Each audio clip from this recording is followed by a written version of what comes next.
من الشيطان الرجيم. بسم الله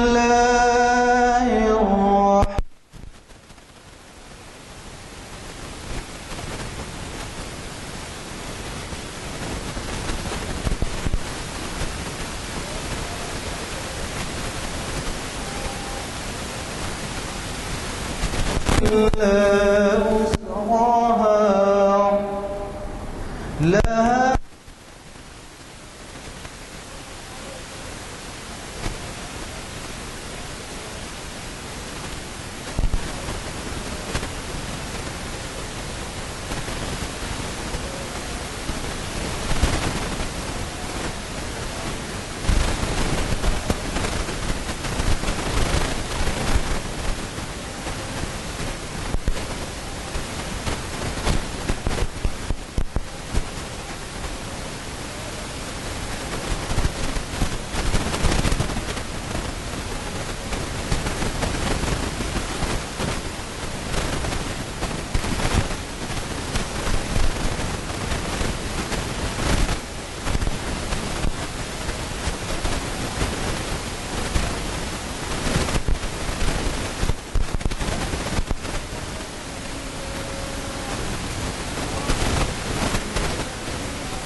آزادی ستون کے زمانے میں جو شرح فالوورس کے کہتے ہیں جو تعلیم حاصل کرتے کرتے چھوڑ دیتے ہیں ان کی جو شرح تھی یہ آزادی کے 60-70 سال کے بعد کی ہماری جو شرح جو ہماری تو ایسے حالات میں آپ کو خود اندازہ ہوگا کہ کتنا اہم ہونا ہے. اور مجھے کبھی امید ہے کہ آپ ان کے اس خیالات سے استفادہ کریں گے اور مجھے یہ بھی چندہ بتانے کی ضرورت نہیں ہے کہ ہمارے اخبارات ان کے بیانات کو بڑی اہمیت دیتے ہیں اور بڑے ہی نمایاں طور پر شائع کرتے ہیں اور اس سے آپ کا اندازہ ہو سکتا ہے کہ یہ کتنی اہمیت کے حامل ہوتے ہیں. میں آج کے مقرری صاحب سے گزارش کرنے سے قبل آپ سے اتنا ہی عرض کروں گا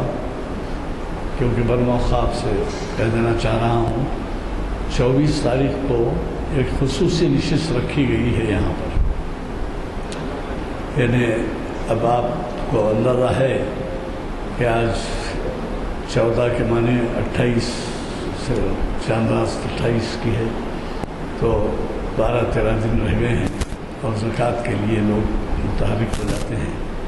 تو زکوٰۃ کے بارے میں نے ایک نوٹ طبع بھی کروایا ہے, وہ بھی آپ کے آج کے منصف میں بھی چھپایا ہوں, تو وہ نوٹ بھی آپ ملاحظہ کر لیجئے اور جہاں تک ہو سکا لوگوں میں رہنمائی کیجیے. اب اس وقت میں اس کا ذکر اس وجہ سے کر رہا ہوں کہ 23 تاریخ کو جو نشست ہے ہماری پیر کے دن, وہ نشست تو برابر اپنی جگہ ہے, لیکن 24 کو ایک خصوصی نشست رکھی گئی ہے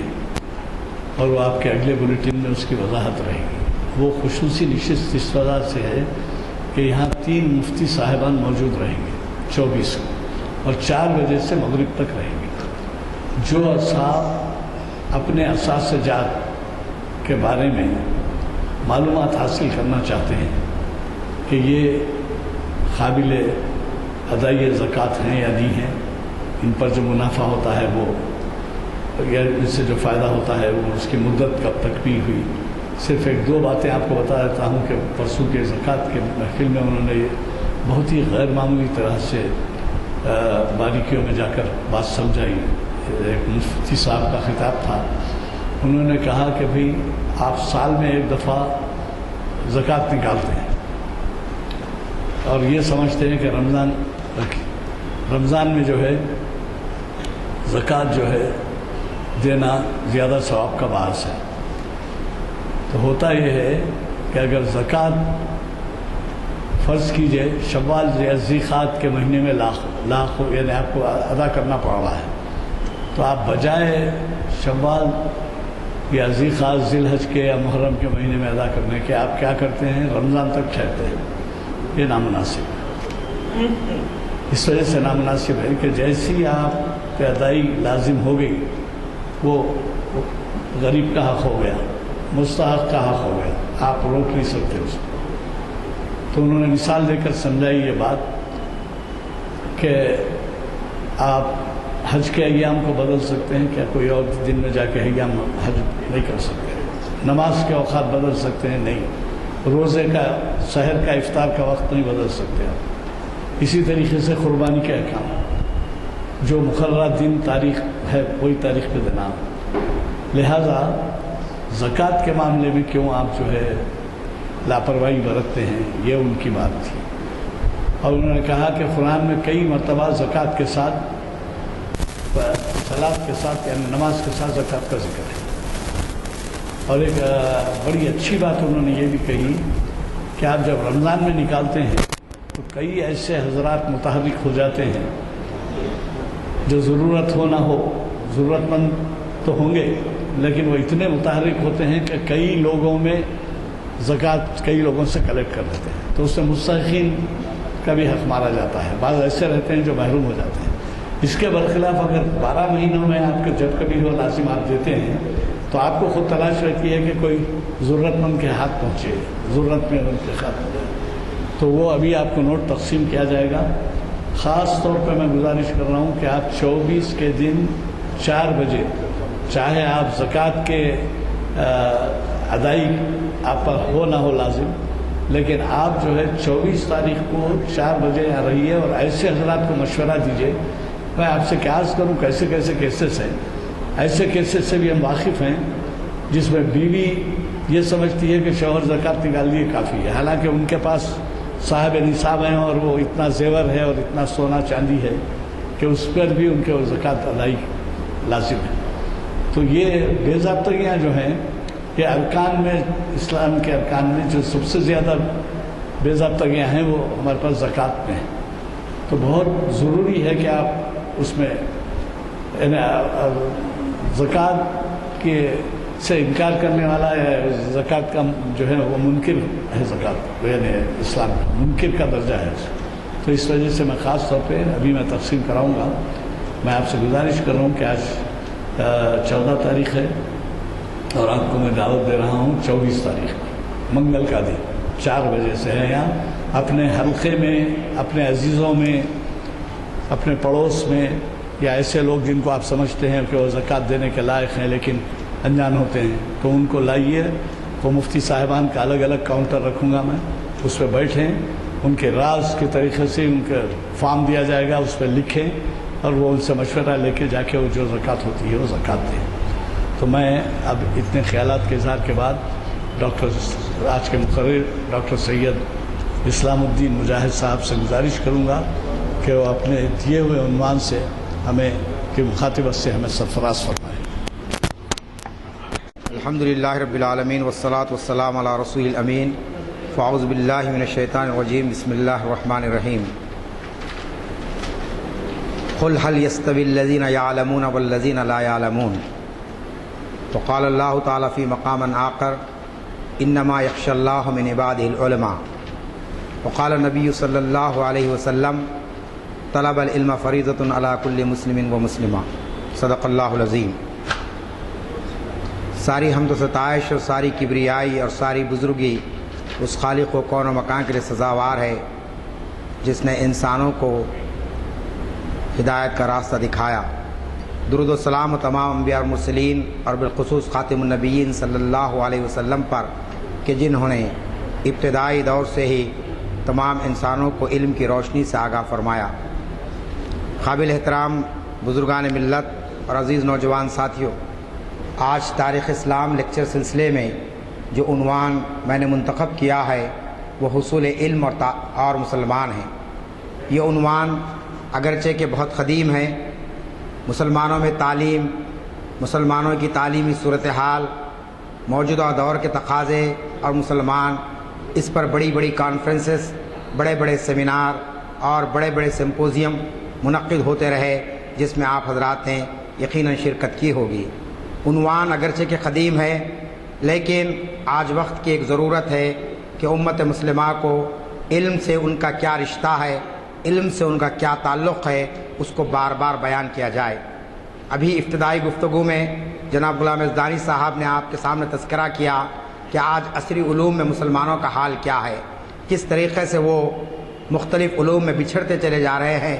دیگر قوموں اور طبقوں کے مقابلے میں ان کا جو پرسنٹیج ہے تعلیم کے شعبے میں، وہ انتہائی اتنا کم ہے کہ اس کو اگر ہم بیان کریں تو ایسا محسوس ہوتا ہے کہ آج اس ملک کے اندر سب سے زیادہ تعلیمی طور پر پسماندہ اگر کوئی طبقہ ہے تو مسلمانوں کا طبقہ ہے۔ لیکن اگر آپ ماضی کی طرف دیکھیں، اگر آپ ابتدائی دور کے اسلام کو دیکھیں تو آپ کو معلوم ہونا چاہیے کہ اسلام ہی وہ ایسا دین ہے کہ جس نے حصول علم پر جتنی توجہ دی ہے اور اہل ایمان کو، مسلمانوں کو علم حاصل کرنے کے لیے جتنی تاکید اسلام میں آئی ہے، دنیا کے کسی اور مذہب میں اس کی اتنی تاکید نہیں کی گئی ہے۔ میں نے قرآن مجید کی ایک آیت آپ کے سامنے تلاوت کی جس کا مفہوم یہ ہے کہ جاننے والے اور نہیں جاننے والے دونوں برابر نہیں ہو سکتے ہیں۔ حل یستوی الذین یعلمون والذین لا یعلمون، یہ اللہ تعالیٰ کا ارشاد ہے کہ جاننے والے اور نہیں جاننے والے یہ دونوں برابر نہیں ہو سکتے ہیں۔ پھر اس کے بعد قرآن مجید میں یہ بھی کہا گیا کہ انما یخشی اللہ من عباد العلماء، کہ ہم علماء سے مراد عام طور پر یہ لیتے ہیں کہ جس کی شروانی ہو، ٹوپی ہو، داڑھی ہو، یہ عالم ہے، یہ تو عالم ہے ہی ہے۔ لیکن قرآن کے اصطلاح میں عالم سے مراد کون ہے؟ وہ لوگ جو علم رکھنے والے ہیں، اور ان کی تعریف کیا کی گئی؟ وہ لوگ سب سے زیادہ ڈرنے والے ہوتے ہیں۔ انما یخشی اللہ من عباد العلماء، یعنی اس کا ترجمہ یہ کیا گیا کہ یقیناً اللہ سے ڈرنے والے اہل علم ہوتے ہیں، یعنی جس کے پاس علم ہوتا ہے اس کے اندر اللہ تعالیٰ تقوی کی کیفیت پیدا کرتا ہے۔ جو علم جانتا ہے وہ برائی سے اپنے آپ کو روکتا ہے، اچھے کاموں کی طرف جاتا ہے۔ تو اس طریقے سے علم کا تعلق مسلمان سے ایسا ہے جس طریقے سے ایک مسلمان کے ایمان کا معاملہ ہے۔ ہم نے لا الہ الا اللہ محمد رسول اللہ کا جب اقرار کیا، ہم نے ایمان لایا اللہ پر اور اس کے رسول پر، تو پھر اسی کے ساتھ ساتھ ہمارے لیے حصول علم لازمی ہو جاتا ہے۔ کوئی مسلمان رہے اور جاہل رہے، کوئی مسلمان رہے علم سے دور رہے، کوئی مسلمان رہے وہ اپنے آپ کو علمی محفلوں میں جانے سے گریز کرے، تو لازمی چیز ہے کہ وہ ایک سچا اور پکا مسلمان نہیں بن سکتا ہے۔ اسی لیے اللہ کے رسول نے جو فرمایا وہ حدیث ہم کو اچھی طریقے سے یاد ہے، مسلمانوں کا ایک بچہ اس کو حدیث کو پڑھتا ہے کہ طلب العلم فریضۃ علی کل مسلم، کہ علم کا حاصل کرنا ہر مسلمان پر فرض قرار دیا گیا ہے۔ آپ اندازہ کیجئے کہ اس دور میں جبکہ مسلمانوں کے پاس نہ سیاسی قوت تھی، نہ مسلمانوں کے جو ہے نا کوئی ممالک ان کے اپنے زیر اثر تھے، نہ مسلمانوں کی معاشی حالت اتنی زیادہ تھی، لیکن اس کے باوجود اللہ کے رسول نے ابتدائی دور میں فرما دیا کہ اہل ایمان کے لیے علم کا حاصل کرنا فرض ہے۔ چنانچہ آپ جانتے ہیں کہ اللہ کے رسول صلی اللہ علیہ وسلم نے جب اللہ کا گھر مسجد نبوی بنائی تو اس کے ساتھ ساتھ آپ نے ایک چبوترا بنایا۔ تاریخ اسلام میں اس چبوترے کو بڑی شہرت حاصل ہوئی اور وہ اس دور کی یونیورسٹی قرار دی گئی، جس کو صفا کا چبوترا ہم کہتے ہیں۔ ایک مختصر سی جگہ مختص کر دی اللہ کے رسول نے، اور وہ جگہ کس لیے مختص کی گئی؟ وہاں پر علم کو حاصل کرنے کے لیے کہا گیا جو لوگ علم حاصل کرنا چاہتے ہیں وہ اس مقام پر رہیں اور وہاں بیٹھ کر علم کو حاصل کریں۔ اور لوگوں نے کیسے علم حاصل کیا؟ آپ جانتے ہیں کہ سب سے زیادہ احادیث حضرت ابو ہریرہ رضی اللہ تعالیٰ عنہ سے مروی ہے۔ آپ نے جو احادیث کو جمع کیا تو ان کے تعلق سے کہا گیا کہ حضرت ابو ہریرہ اصحاب صفہ میں سب سے زیادہ وہاں پر علم کو حاصل کرنے میں، تحقیق اور جستجو کرنے میں سب سے آگے تھے، اور ان کا حال یہ تھا کہ کئی دن تک وہ جو ہے نا کھانا پینا اپنا سب کچھ چھوڑ کر قرآن کی آیات پر غور و فکر کرتے، رسول اکرم صلی اللہ علیہ وسلم کے ارشادات پر غور و فکر کرتے۔ انتہا یہ ہو جاتی کہ بھوک کی شدت کی وجہ سے حضرت ابو بکر چکر کھا کر گر جاتے تو لوگ یہ سمجھتے کہ ابو ہریرہ کو مرگی کے دورے آئے ہیں، لیکن واقعہ یہ ہوتا کہ بھوک کی شدت کی وجہ سے آپ کے جسم میں نقاہت پیدا ہو جاتی۔ یہ کمزوری پیدا ہو جاتی ہے۔ تو اس طریقے سے آپ اندازہ لگا سکتے ہیں کہ اسلام میں علم کی کتنی اہمیت کو بیان کیا گیا۔ پھر اسی طریقے سے آپ کو یہ بھی معلوم ہونا چاہیے کہ قرآن مجید میں جو سب سے پہلی آیات نازل ہوئی، جس کو بار بار ہم پڑھتے ہیں، اللہ کے رسول جب غار حرا میں تشریف فرماتے اور اللہ کا فرشتہ آپ کے پاس آیا حضرت جبرائیل علیہ الصلوۃ والتسلیم اور کہا کہ اللہ تعالیٰ نے آپ کو اپنا نبی بنانے کا اعلان کیا ہے اور آپ پر اپنے کلام کو نازل کرنے کا فیصلہ کیا ہے، اور اس کے بعد جو کلام مجید کی جو آیات نازل ہوئی، جو کچھ ورد کرایا گیا آپ کے سامنے کیا تھا کہ اقرأ باسم ربک الذی خلق خلق الانسان من علق اقرأ وربک الاکرم الذی علم بالقلم علم الانسان ما لم یعلم۔ یہ سورہ علق کی وہ 5 آیات ہیں جو سب سے پہلے وحی کی شکل میں اللہ تعالیٰ نے اپنے رسول پر نازل کی۔ آج امت مسلمہ کا بہت بڑا طبقہ جو عصری تعلیم سے واقف ہے اور دینی علوم سے اس کا کوئی تعلق نہیں، چونکہ قرآن مجید میں پہلے سورہ فاتحہ ہے تو بہت سے لوگ یہ سمجھتے ہیں کہ سورہ فاتحہ پہلے نازل ہوئی ہے، یا بعض لوگ یہ سمجھتے ہیں کہ سورہ بقرہ ہے، سورہ فاتحہ کے بعد سورہ بقرہ پہلے نازل ہوئی، الف لام میم ذالک الکتاب لا ریب فیہ۔ یہ بعد کی آیات ہے۔ پہلی جو آیات نازل ہوئی وہ سورہ علق کی آیات ہے، اور اس سورہ علق کے اندر کیا کہا آپ جانتے ہو، مشہور مکالمہ جو حضرت جبرائیل علیہ الصلوۃ والتسلیم اور اللہ کے رسول کے درمیان میں ہوا کہ اللہ کے رسول نے فرمایا کہ میں امی ہوں، میں نہیں جانتا ہوں، پڑھنا لکھنا نہیں جانتا ہوں۔ کہا کہ نہیں، پڑھیے، آپ اللہ کے نام سے پڑھیے، اقرأ باسم ربک الذی، کہ آپ اللہ کا نام لے کر پڑھیے۔ اور اس کے بعد پڑھایا، آپ کو سکھایا گیا، اور اس کے بعد معلم انسانی جس طریقے سے بنایا گیا اللہ کے رسول کو کہ آپ دیکھتے ہیں کہ جو خود راہ پر نہ تھے اوروں کے، وہ دوسروں کے لیے رہبر بن گئے۔ اس طریقے سے آپ جانتے یہ علم کا معاملہ تھا ابتدائی دور میں، جبکہ اسلام کے لیے بہت ساری دوسری ضرورتیں تھیں، لیکن اس کے باوجود اللہ کے تعالیٰ نے اپنے رسول پر جس چیز کو نازل فرمایا وہ علم سے متعلق تھی، حصول علم سے متعلق باتیں تھیں۔ اور پھر اس کے بعد ان آیات کے نزول ہونے کے بعد اللہ کے رسول کو جس بات کی تلقین کی گئی، جس بات کی تاکید کی گئی، وہ یہ تھی کہ آپ جس منصب پر فائز کیے گئے ہیں، آپ خاتم النبیین ہیں، اب آپ کے بعد کوئی نبی آنے والا نہیں ہے، آپ پر جو کتاب نازل کی گئی وہ آخری کتاب ہے۔ اب اس آخری کتاب کے حاملین کیسے ہوں، اس نبی کی امت کیسی ہو؟ چنانچہ آپ جانتے کہ مکے کے اس معاشرے کے اندر جہاں بہت سے لوگ تھے، جو لوگ آپ کے ساتھ آئے صحابہ اکرام کی شکل میں، وہ نفوس قدسیہ کی آپ نے جو تطہیر فرمائی، جس طریقے سے ان کی تعلیم کا انتظام کیا، ان کی تربیت کا انتظام کیا، دنیا حیران ہے کہ ایک ایسے وقت جبکہ اسلام کو ختم کرنے کی کوشش کی جا رہی تھی، جبکہ اس دعوت کو ختم کرنے کی کوشش کی جا رہی تھی، اللہ کے رسول نے مختصر سی جماعت کو تعلیم اور تربیت اس انداز میں فرمائی کہ آپ دیکھتے ہیں کہ ایک ایک صحابی ایک چٹان بن گئے اور باطل کے مقابلے میں کھڑے ہو گئے۔ ہجرت حبشہ ہوئی، آپ جانتے ہیں، پہلی ہجرت ہوئی، اور وہاں پر نجاشی نے لوگوں کو جمع کیا، اور جو مکے کے جو لوگ بڑے بڑے سردار گئے تھے اور کہے تھے کہ یہ لوگ مکے سے بھاگ کر آئے ہیں، ان کو ہمارے حوالے کر دو۔ ایسے وقت نجاشی کے سامنے ایک صحابی رسول کھڑے ہوئے جن کا نام حضرت جعفر طیار تھا، اور انہوں نے جو خطبہ دیا، جو تقریر انہوں نے فرمائی، اس تقریر کو سننے کے بعد نجاشی نے یہ کہا کہ ایسے لوگوں کو میں نے کبھی نہیں دیکھا کہ جو اس انداز کے اندر اپنے دین کی تبلیغ کرتے ہیں، اپنی باتوں کو لوگوں کے سامنے پیش کرتے ہیں۔ ابتدائی دور ہے، مکے سے نکلے ہوئے ایک مختصر قافلہ تھا، لیکن کس طریقے سے انہوں نے بادشاہ وقت کے سامنے پورے دلائل کے ساتھ ان باتوں کو پیش کیا۔ حضرت جعفر نے کہا کہ یہ جو باتیں کہی گئی کفار مکہ کی جانب سے کہ ہم جو ہے نا ڈاکے ڈالنے والے ہیں، ہم لوگوں کا قتل کرنے والے ہیں، یہ ساری باتیں غلط ہے۔ اصل بات تو یہ ہے کہ مکے کے اندر ایک انسانیت کا مسیحا اٹھا اور اس نے ہم کو ہدایت کا راستہ بتایا، اور ہم کو یہ بتایا کہ ہمارا منصب کیا ہے، ہمارا مقام کیا ہے، اور اس کے بعد اسلام کی ساری تعلیمات کو ایسے جامع انداز میں پیش فرمایا حضرت جعفر نے کہ کچھ عرصے کے بعد نجاشی نے صرف مسلمانوں کو پناہ نہیں دی اپنے ملک میں، بلکہ نجاشی خود اسلام قبول کر لیا۔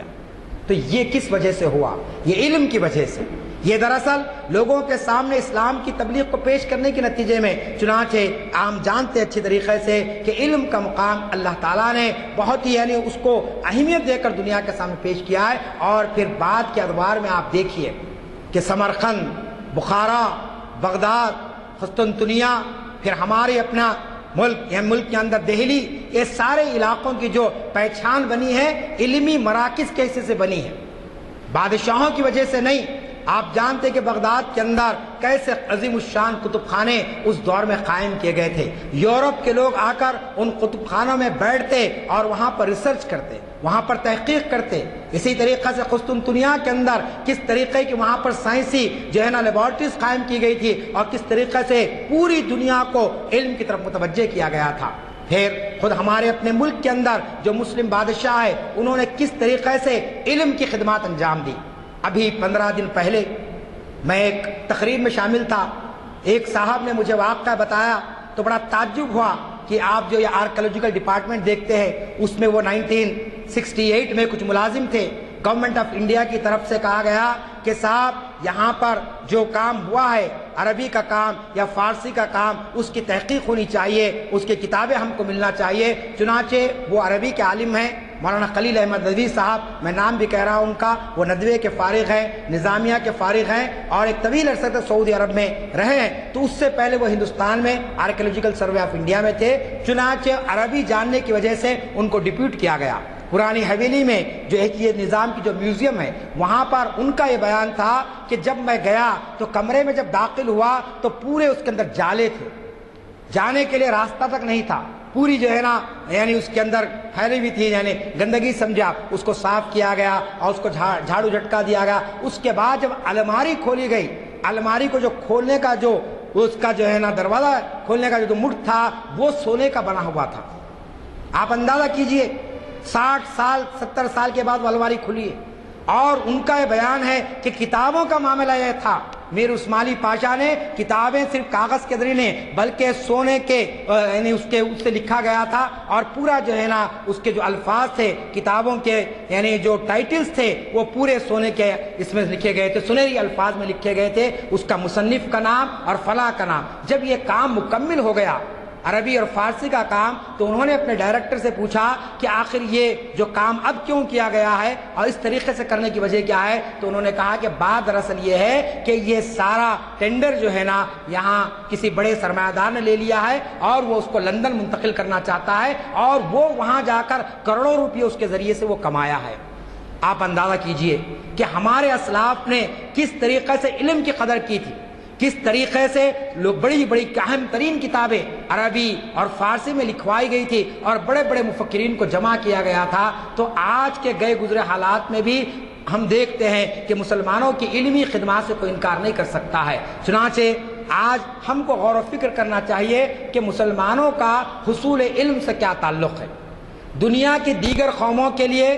علم کا حاصل کرنا اس لیے ہو سکتا ہے کہ اس کے ذریعے سے نوکری حاصل کرے, اس کے ذریعے سے کوئی عہدہ حاصل کرے, اس کے ذریعے سے اپنی تجارت کو بڑھا سکے. یہ ساری چیزیں صحیح ہے, اس کے اندر کوئی غلطی نہیں ہے. لیکن مسلمانوں کا رشتہ علم سے اس لیے ہے کہ مسلمان جاہل نہیں رہ سکتا ہے. ایک مسلمان کا سینہ جو توحید سے بھرا ہوا ہے اس کے اندر جہالت نہیں آ سکتی ہے, وہ جو ہے نا حالات سے ناواقف نہیں رہ سکتا ہے. اسی لیے علم کا حاصل کرنا مسلمانوں کے لیے ایک فرض منصبی ہے, ایک مذہبی فریضہ ہے. جس طریقے سے نماز کا پڑھنا, روزے کا رکھنا, اگر زکوٰۃ صاحب استطاعت زکوٰۃ کا دینا اور عمر میں ایک مرتبہ حج کرنا صاحب استطاعت ہے, یہ ارکان جماعت ہے. اسی طریقے سے ارکان اسلام ہے. اسی طریقے سے علم کا حاصل کرنا بھی فرض ہے.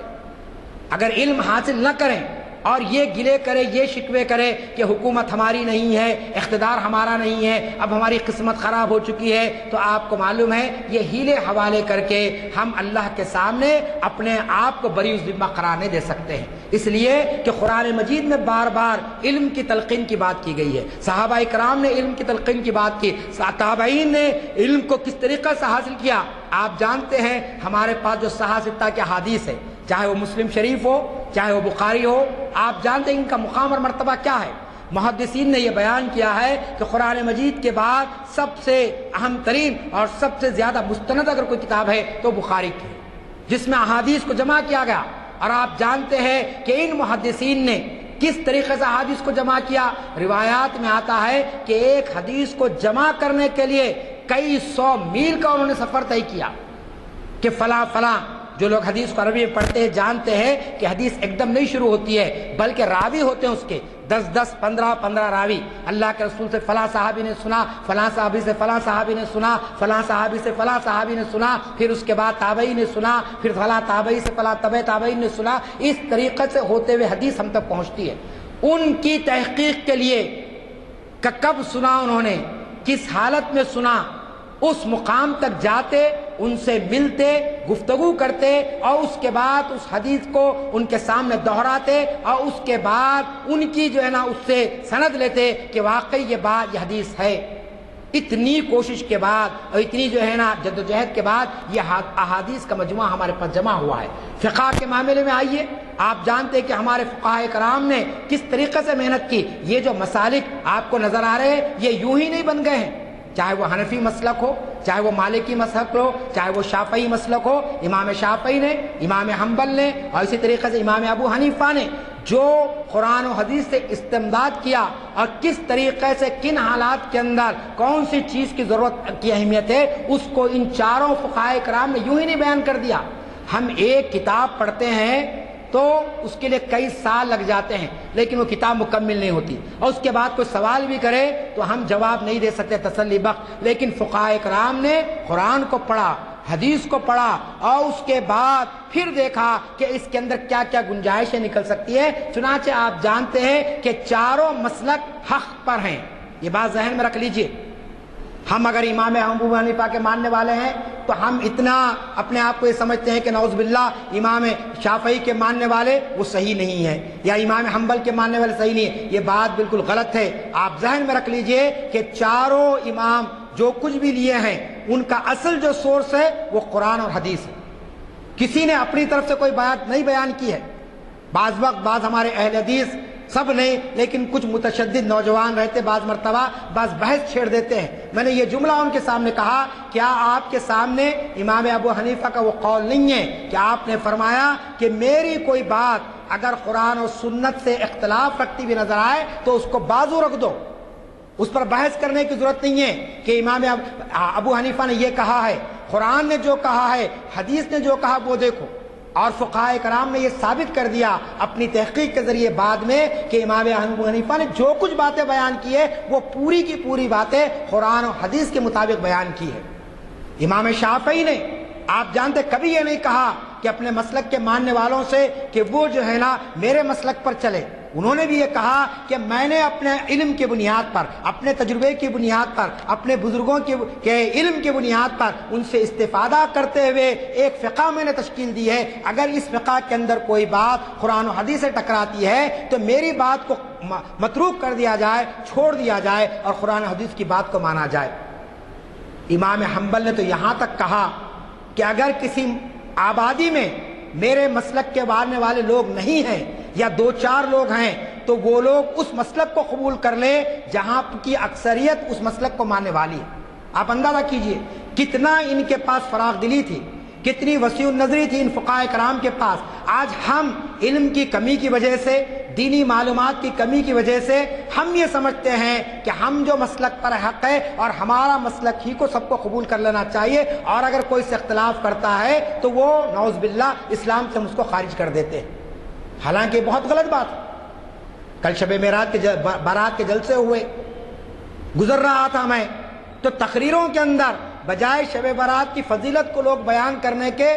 مختلف جماعتوں اور مختلف لوگوں پر تنقید کر رہے تھے۔ ایک دینی مدرسے کے عالم صاحب، کچھ دیر ٹھہر گیا میں تو ذاکر نائک صاحب پر تنقید چل رہی ہے ایک مجمع کثیر کے اندر۔ حالانکہ ذاکر نائک صاحب کا جو مقام ہے، ہو سکتا ہے کہ ان سے لغزش شروع ہوئی ہوگی، انسان ہے وہ، لیکن جو کارنامہ وہ کیے ہیں، دعوت دین جس انداز وہ لوگ پھیلا رہے ہیں، ان سے اختلاف ہے تو آپ بات کیجئے بیٹھ کر، لیکن مغل پورے کے گراؤنڈ میں کھڑے رہ کر لوگ شب برات کی عظمت اور اس کی فضیلت کو سننے آئے، اور اس کے سامنے کہا جا رہا ہے کہ ذاکر نائک مردود ہے، ذاکر نائک جو ہے نا یہ ہے اور یہ ہے، تو آپ بتائیے یہ کہاں سے اسلام اور اسلامی کی تعلیمات کو ہم پیش کر رہے ہیں؟ یہ دراصل ہماری علم کی کمی کا نتیجہ ہے، یہ دراصل ہمارے جو نا دین سے دوری کا نتیجہ ہے، یا پھر اپنی واہ واہ کرنے کے لیے لوگوں کے سامنے اس قسم کی باتوں کو پیش کیا جاتا ہے۔ لہذا میں آپ کے سامنے صرف یہ بتانا چاہتا ہوں کہ حصول علم کا معاملہ مسلمانوں کے لیے ایک دینی فرض کی حیثیت رکھتا ہے،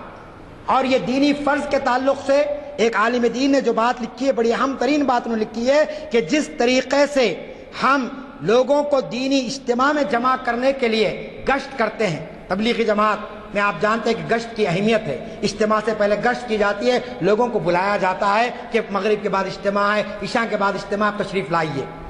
تو مولانا لکھا ہے اس مقام پر کہ جس طریقے سے تبلیغی جماعت اپنے اجتماع کو منعقد کرنے کے لیے گشت کرتی ہے، آج ضرورت ہے کہ مسلمان علم کی تشہیر کے لیے مسلم بستیوں میں گشت کرے، لوگوں کے سامنے علم کی اہمیت کو پیش کرے، ان کو بتائیں کہ علم کا حاصل کرنا تمہارے لیے کیوں ضروری ہے۔ آج امت کا ایک بڑا طبقہ یہ سمجھتا ہے کہ علم کو حاصل اس لیے کرنا چاہیے کہ بہرحال اس کے ذریعے روزگار مل جائے۔ ایک صاحب ہماری جان پہچان میں ہے، انہوں نے کہا کہ صاحب میں 7th فیل، کچھ کر لیا، آج سعودی عرب چلے گیا، کافی کما رہا ہوں، اب مجھے علم کی کوئی ضرورت نہیں ہے، بلکہ انہوں نے اپنے بچوں کو بھی کہہ دیا کہ میاں کھاؤ پیو اطمینان سے رہو، اللہ بڑا نوازنے والا ہے، چھتر پاڑ کے دیتا ہے، اگر دینا چاہتا ہے تو میری زندگی کو دیکھ لو میں کیسے کامیاب ہو گیا۔ یہ اگر فلسفہ امت کے اندر رواج پا جائے تو لازمی چیز ہے کہ علم کی کوئی ہمارے پاس اہمیت باقی نہیں گی۔ اس کے نظائر آپ کے سامنے ہیں، ابھی IAS کا رزلٹ آیا،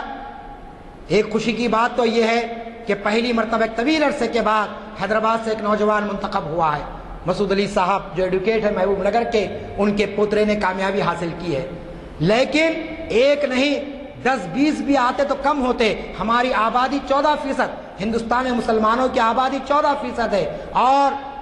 14% کا جو رزلٹ ہونا چاہیے وہ کم از کم 10 کا 15% ہونا چاہیے، لیکن آپ دیکھ رہے ہیں کہ 2 اور 3% کے درمیان میں ہمارا رزلٹ آتا ہے۔ کشمیر کے کچھ نوجوان آگے بڑھ رہے ہیں، اس کی وجہ سے کچھ پرسنٹیج بڑھ رہا ہے، ورنہ ایک زمانے میں 1-2% کے قریب ہو چکا تھا۔ ایسی صورتحال کیوں پیدا ہوئی؟ اس لیے کہ ہمارے پاس علم کی جو اہمیت نہیں رہی، جو اہمیت ہمارے اسلاف نے پیش کی تھی۔ میرے سامنے ایک ایسا کوٹیشن ہے جو غیر مسلم کا کوٹیشن میں آپ کے سامنے رکھنا چاہتا ہوں۔ Institute of economic social change, یہ بنگلور کا ایک بہت مشہور انسٹیٹیوٹ ہے، وہاں کے پروفیسر نے مسلمانوں کی تعلیمی صورتحال پر ریسرچ کی باضابطہ، ان کی کتاب مارکیٹ میں موجود ہے، لیکن ان کا ریسرچ کا جو پیپر تھا اس کے اندر جو بات انہوں نے کی ہے، اس ریسرچ پیپر کا نام تھا، اب بک کا بھی نام وہی ہے، ایکوالٹی اینڈ پاورٹی۔ اس کے اندر انہوں نے لکھا the economic and educational level of Muslims is worse than that of the poorest of the poor in India. آپ غور فرمائیے، یہ غیر مسلم کا تبصرہ ہے کہ اس نے یہ کہا کہ ہندوستان میں جتنے غریب لوگ ہیں ان غریبوں میں بھی تعلیم کا فیصد اتنا کم نہیں ہے جتنا کم مسلمانوں میں پایا جاتا ہے۔ ایک دوسرے رائٹر نے لکھا کہ ہندوستان کے اندر جتنے بھی طبقے ہیں ان سب طبقوں میں نیو بدھسٹ کو چھوڑ کر مسلمان تعلیمی حیثیت سب سے پیچھے ہیں۔ کئی طبقے ہیں یہاں پر، برہمن ہے، ریڈی ہے، آپ کے BCs ہے، وغیرہ وغیرہ، یعنی گن نہیں سکتے آپ اتنے طبقے ہندوستان میں ہیں۔ یہ سارے طبقے مسلمانوں سے آگے ہیں، مسلمان ان سب سے پیچھے ہیں۔ تو یہ صورتحال کس لیے پیدا ہوئی؟ اس لیے پیدا ہوئی کہ مسلمانوں کے سامنے قرآن کی ہدایات نہیں رہی، مسلمانوں کے سامنے رسول کریم صلی اللہ علیہ وسلم کا عمل نہیں رہا۔ آپ جانتے ہیں کہ اللہ کے رسول ایک مرتبہ مسجد نبوی میں گئے، دیکھیں علم کی کیا اہمیت۔ کچھ آپ نے دیکھا کہ کچھ لوگ تلاوت کر رہے ہیں، کچھ لوگ ذکر کر رہے ہیں، کچھ لوگ اپنے انفرادی طور پر کچھ عمل کر رہے ہیں، اور ایک جگہ پر ایک مجلس ہے اور وہاں پر کچھ لوگ بیٹھے ہوئے ہیں اور علمی گفتگو چل رہی ہے۔ اللہ کے رسول اس مجلس میں جا کر بیٹھ گئے۔ لوگوں نے پوچھا صحابہ کرام نے کہ اللہ کے رسول اس میں کیا بات پوشیدہ ہے؟ آپ صلی اللہ علیہ وسلم نے فرمایا کہ بات دراصل یہ ہے کہ وہاں پر لوگ بیٹھ کر اللہ تعالیٰ کی کائنات پر غور و فکر کر رہے تھے، وہاں پر دیکھ رہے تھے، گفتگو کر رہے تھے کہ آخر انسان کا مقصد تخلیق کیا ہے، انسان کو دنیا میں کیوں پیدا کیا گیا۔ اور آپ نے فرمایا کہ اہل ذکر کی مجلس میں بیٹھا کرو تاکہ تم میں علم کا جذبہ پیدا ہو سکے، اور علم کے جذبے کے ذریعے عمل کا جذبہ تمہارے اندر پیدا ہو سکے۔ اگر قرآن جو پڑھ رہے ہیں وہاں پر بھی بیٹھتے تو ثواب، ذکر کرنے والے کے ساتھ بھی بیٹھ جاتے تو کچھ صحبت ملتی، لیکن علمی مذاکرے میں اور علمی مجلس میں بیٹھنا اور اس کے بعد لوگوں کو تلقین کرنا اس بات کی طرف اشارہ دیتا ہے کہ مسلمانوں کو ایسی محفلوں میں جانا، ایسی محفلوں کو آراستہ کرنا، یہ ان کی دینی ذمہ داری ہے۔ یہ مسجد عالیہ کی جو نشستیں آپ دیکھ رہے ہیں یہاں پر آپ کا ہمارا آنا، یہاں پر غلام الزانی صاحب کا اس انداز میں دلچسپی لینا، یہ اس لیے ہے کہ ہم سب کا دینی فریضہ ہے۔ آج مسجدوں کو ہم کیا سمجھ گئے کہ صرف عبادت کی جگہ ہے، 5 وقت نماز پڑھ لے اور چلے جائیں، حالانکہ دور ابتدا میں آپ دیکھیے، قرون اولیٰ کے مسلمانوں کو دیکھیے کہ مسجد دراصل مرکز ہوتی تھی، ہر کام کا آغاز مسجد سے ہوتا تھا، حتیٰ کہ اللہ کے رسول بڑے بڑے سفراء سے، یونان اور روما کے جو سفراء تھے بڑے بڑے ممالک کے اس دور کے، ان سے گفتگو کرتے تو مسجد نبوی میں گفتگو کرتے، اگر فوج کو بھیجتے تو مسجد نبوی سے ان کا مارچ ہوتا، یا پھر اسی طریقے سے مقابلے ہوتے مختلف قسم کے تو مسجد نبوی اس کا اہتمام کیا جاتا، پھر اسی طریقے سے تعلیم و تربیت کا انتظام، جیسا کہ میں نے کہا کہ صفا کا چبوترا قائم فرمایا جہاں پر اس قسم کی مجلسیں منعقد کی جاتی۔ تو اس طریقے سے مسجد کا جو تصور ہمارے پاس تھا وہ تصور ہمارے پاس اب ایسا ختم ہو گیا، ہم یہ سمجھنے لگے کہ بس مسجد نماز پڑھنے کے لیے ہے، وہاں پر کوئی گفتگو نہیں کی جا سکتی ہے، وہاں پر مسلمانوں کی فلاح کی کوئی بات نہیں کی جا سکتی ہے، وہاں پر جو ہے نا کوئی اور گفتگو نہیں کی جا سکتی ہے۔ یہ ایک غلط قسم کا تاثر آ گیا ہے، بلکہ تختی لگا دی جاتی ہے کہ مسجد میں گفتگو کرنا 40 سال کی عبادت کو ضائع ہو جاتی ہے، حالانکہ یہ بات نہ قرآن میں ہے نہ حدیث میں، لکھ کے لگا دیے لوگوں کا قصور نہیں ہے، قصور ان لوگوں کا ہے جنہوں نے بات کو نہیں سمجھا ہے۔ لغو بات نہ مسجد میں صحیح ہے نہ بازار میں صحیح ہے، غلط بات نہ مسجد میں صحیح ہے نہ گھر میں صحیح ہے، کہیں پہ بھی گنجائش نہیں ہے، البتہ مسجد کے احترام کو باقی رکھنا ہے۔ مسجد اللہ کا گھر ہے، آپ جانتے ہیں، اس کا احترام کرنا ہے، بڑی انداز میں گفتگو نہیں کرنا ہے اور ایسی باتیں نہیں کرنا ہے جس سے مسجد کا جو ہے نا احترام ختم ہو جائے، لیکن مسجد میں مسلمانوں کی مفاد کی بات کرنا، جیسا کہ ابھی آپ کے سامنے بات آئی کہ رمضان کا مہینہ آ رہا، زکوٰۃ کے مسائل کو پیش کرنا، فطرے کے مسائل کو پیش کرنا، اسی طریقے سے معاملات کو سلجھانے کی بات کرنا، ازواجی تعلقات کی بات کرنا، یہ مسجد میں نہیں ہوگی تو کہاں پر ہوگی؟ آج سارے علماء، آج سارے دانشور اس بات پر متفق ہو چکے ہیں کہ مسلمانوں میں اصلاح کا کام جمعہ کے خطبوں کے علاوہ اور کسی اور ذریعے سے نہیں ہو سکتا ہے۔ مضمون لکھ لیجئے، کتنے لوگ مضمون پڑھتے ہیں، تقریر کر لیجئے، کتنے لوگ تقریر کو سنتے ہیں، لیکن جمعہ کا خطبہ بہرحال مسلمان سنتے ہیں، لیکن جمعہ کے خطبوں کا معاملہ کیا ہے آپ کے سامنے ہے۔ 50 سال پہلے کے خطبے بہت سارے مساجد میں دہرا دیے جاتے ہیں، عربی میں پڑھ دیے جاتے ہیں اور لوگ عقیدت کے ساتھ سن لیتے ہیں، لیکن اگر آپ دیگر ممالک میں دیکھیں اور دیگر مقامات پر دیکھیں تو آپ کو محسوس ہوگا کہ وہاں پر موجودہ حالات پر مسلمانوں کی ذمہ داریوں پر گفتگو کی جاتی ہے اور اس کے نتائج بھی سامنے آتے ہیں۔ تو آج ہم کو حصول علم کے معاملے میں سب سے پہلی چیز یہ ہونی چاہیے، ورنہ آپ ایک بات یاد رکھ لیجئے، ایک چینی مفکر نے کہا کہ کسی قوم سے انتقام لینا ہے، کسی دشمن پر قابو پانا ہے تو اس کی اولاد کو تعلیم سے دور کر دو۔ یہ چینی قول ہے کہ اولاد کو تعلیم سے دور کر دو، اس کے ساتھ اچھا ملو لیکن اس کی اولاد کو۔ آج امت مسلمہ کا معاملہ انداز میں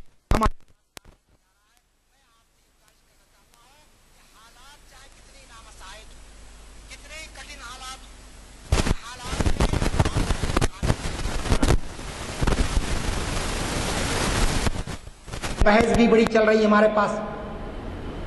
کہ عصری علوم حاصل کرنا، دینی علوم حاصل کرنا۔ آپ کو معلوم ہونا چاہیے، تحقیق کر لیجئے آپ، یہ بحث صرف گزشتہ 200 سال کی بحث ہے۔ 1400 سال میں کبھی یہ سوال نہیں اٹھا کہ مسلمانوں کو کون سا علم حاصل کرنا ہے، کبھی یہ تفریق نہیں کی گئی کہ علم دین کیا ہے اور ماڈرن ایجوکیشن کیا ہے۔ کہا گیا کہ علم حاصل کرو، اور علم میں دونوں علوم ہیں، کوئی علم چھٹا ہوا نہیں ہے۔ اور کیسے علم حاصل کرو؟ اقرا باسم ربک الذی خلق، اللہ کا نام لے کر علم کو حاصل کرو، یہ حکم آپ کو دیا گیا۔ جب اللہ کا نام لے کر آپ علم حاصل کرتے ہیں تو وہ علم نافع بن جاتا ہے۔ امام غزالی رحمۃ اللہ علیہ نے اس پر بڑی لمبی بحث کی ہے اور کہا ہے کہ اسلام نے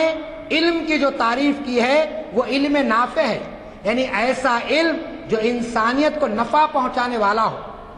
ایسا علم جس سے انسانیت فائدہ اٹھائے، اس کا حاصل کرنا مسلمان کے لیے فرض ہے۔ انہوں نے اپنے مضمون میں لکھا کہ جس زمانے میں جس چیز کی ضرورت ہو اس چیز کا علم حاصل کرنا مسلمانوں کے لیے فرض کفایہ کی حیثیت رکھتا ہے۔ آگے انہوں نے لکھا کہ اگر لوگ اپنی دنیا جمانے کے لیے اور اپنا دنیا کمانے کے لیے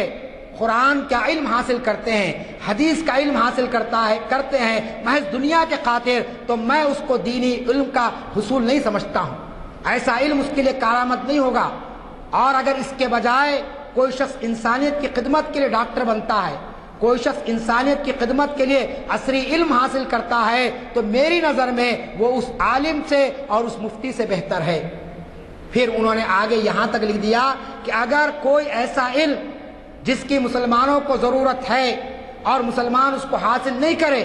تو پھر لازمی چیز ہے کہ انہوں نے ایک اہم فرض کو چھوڑ دیا جس کی پوچھ اللہ کے پاس ہوگی۔ فرض کفایہ سے انہوں نے جوڑا اس کو کہ فرض کفایہ کیا ہے؟ آپ جانتے نماز جنازہ جیسے فرض کفایہ، اسی طریقے سے کہا گیا کہ کچھ علوم ہوتے ہیں، مثلا آج آپ دیکھ رہے ہیں کہ ہمارے پاس ماہرین معاشیات کی کمی ہے، آج ہمارے پاس وکلا کی کمی ہے، آج ہمارے پاس صحافیوں کی کمی ہے،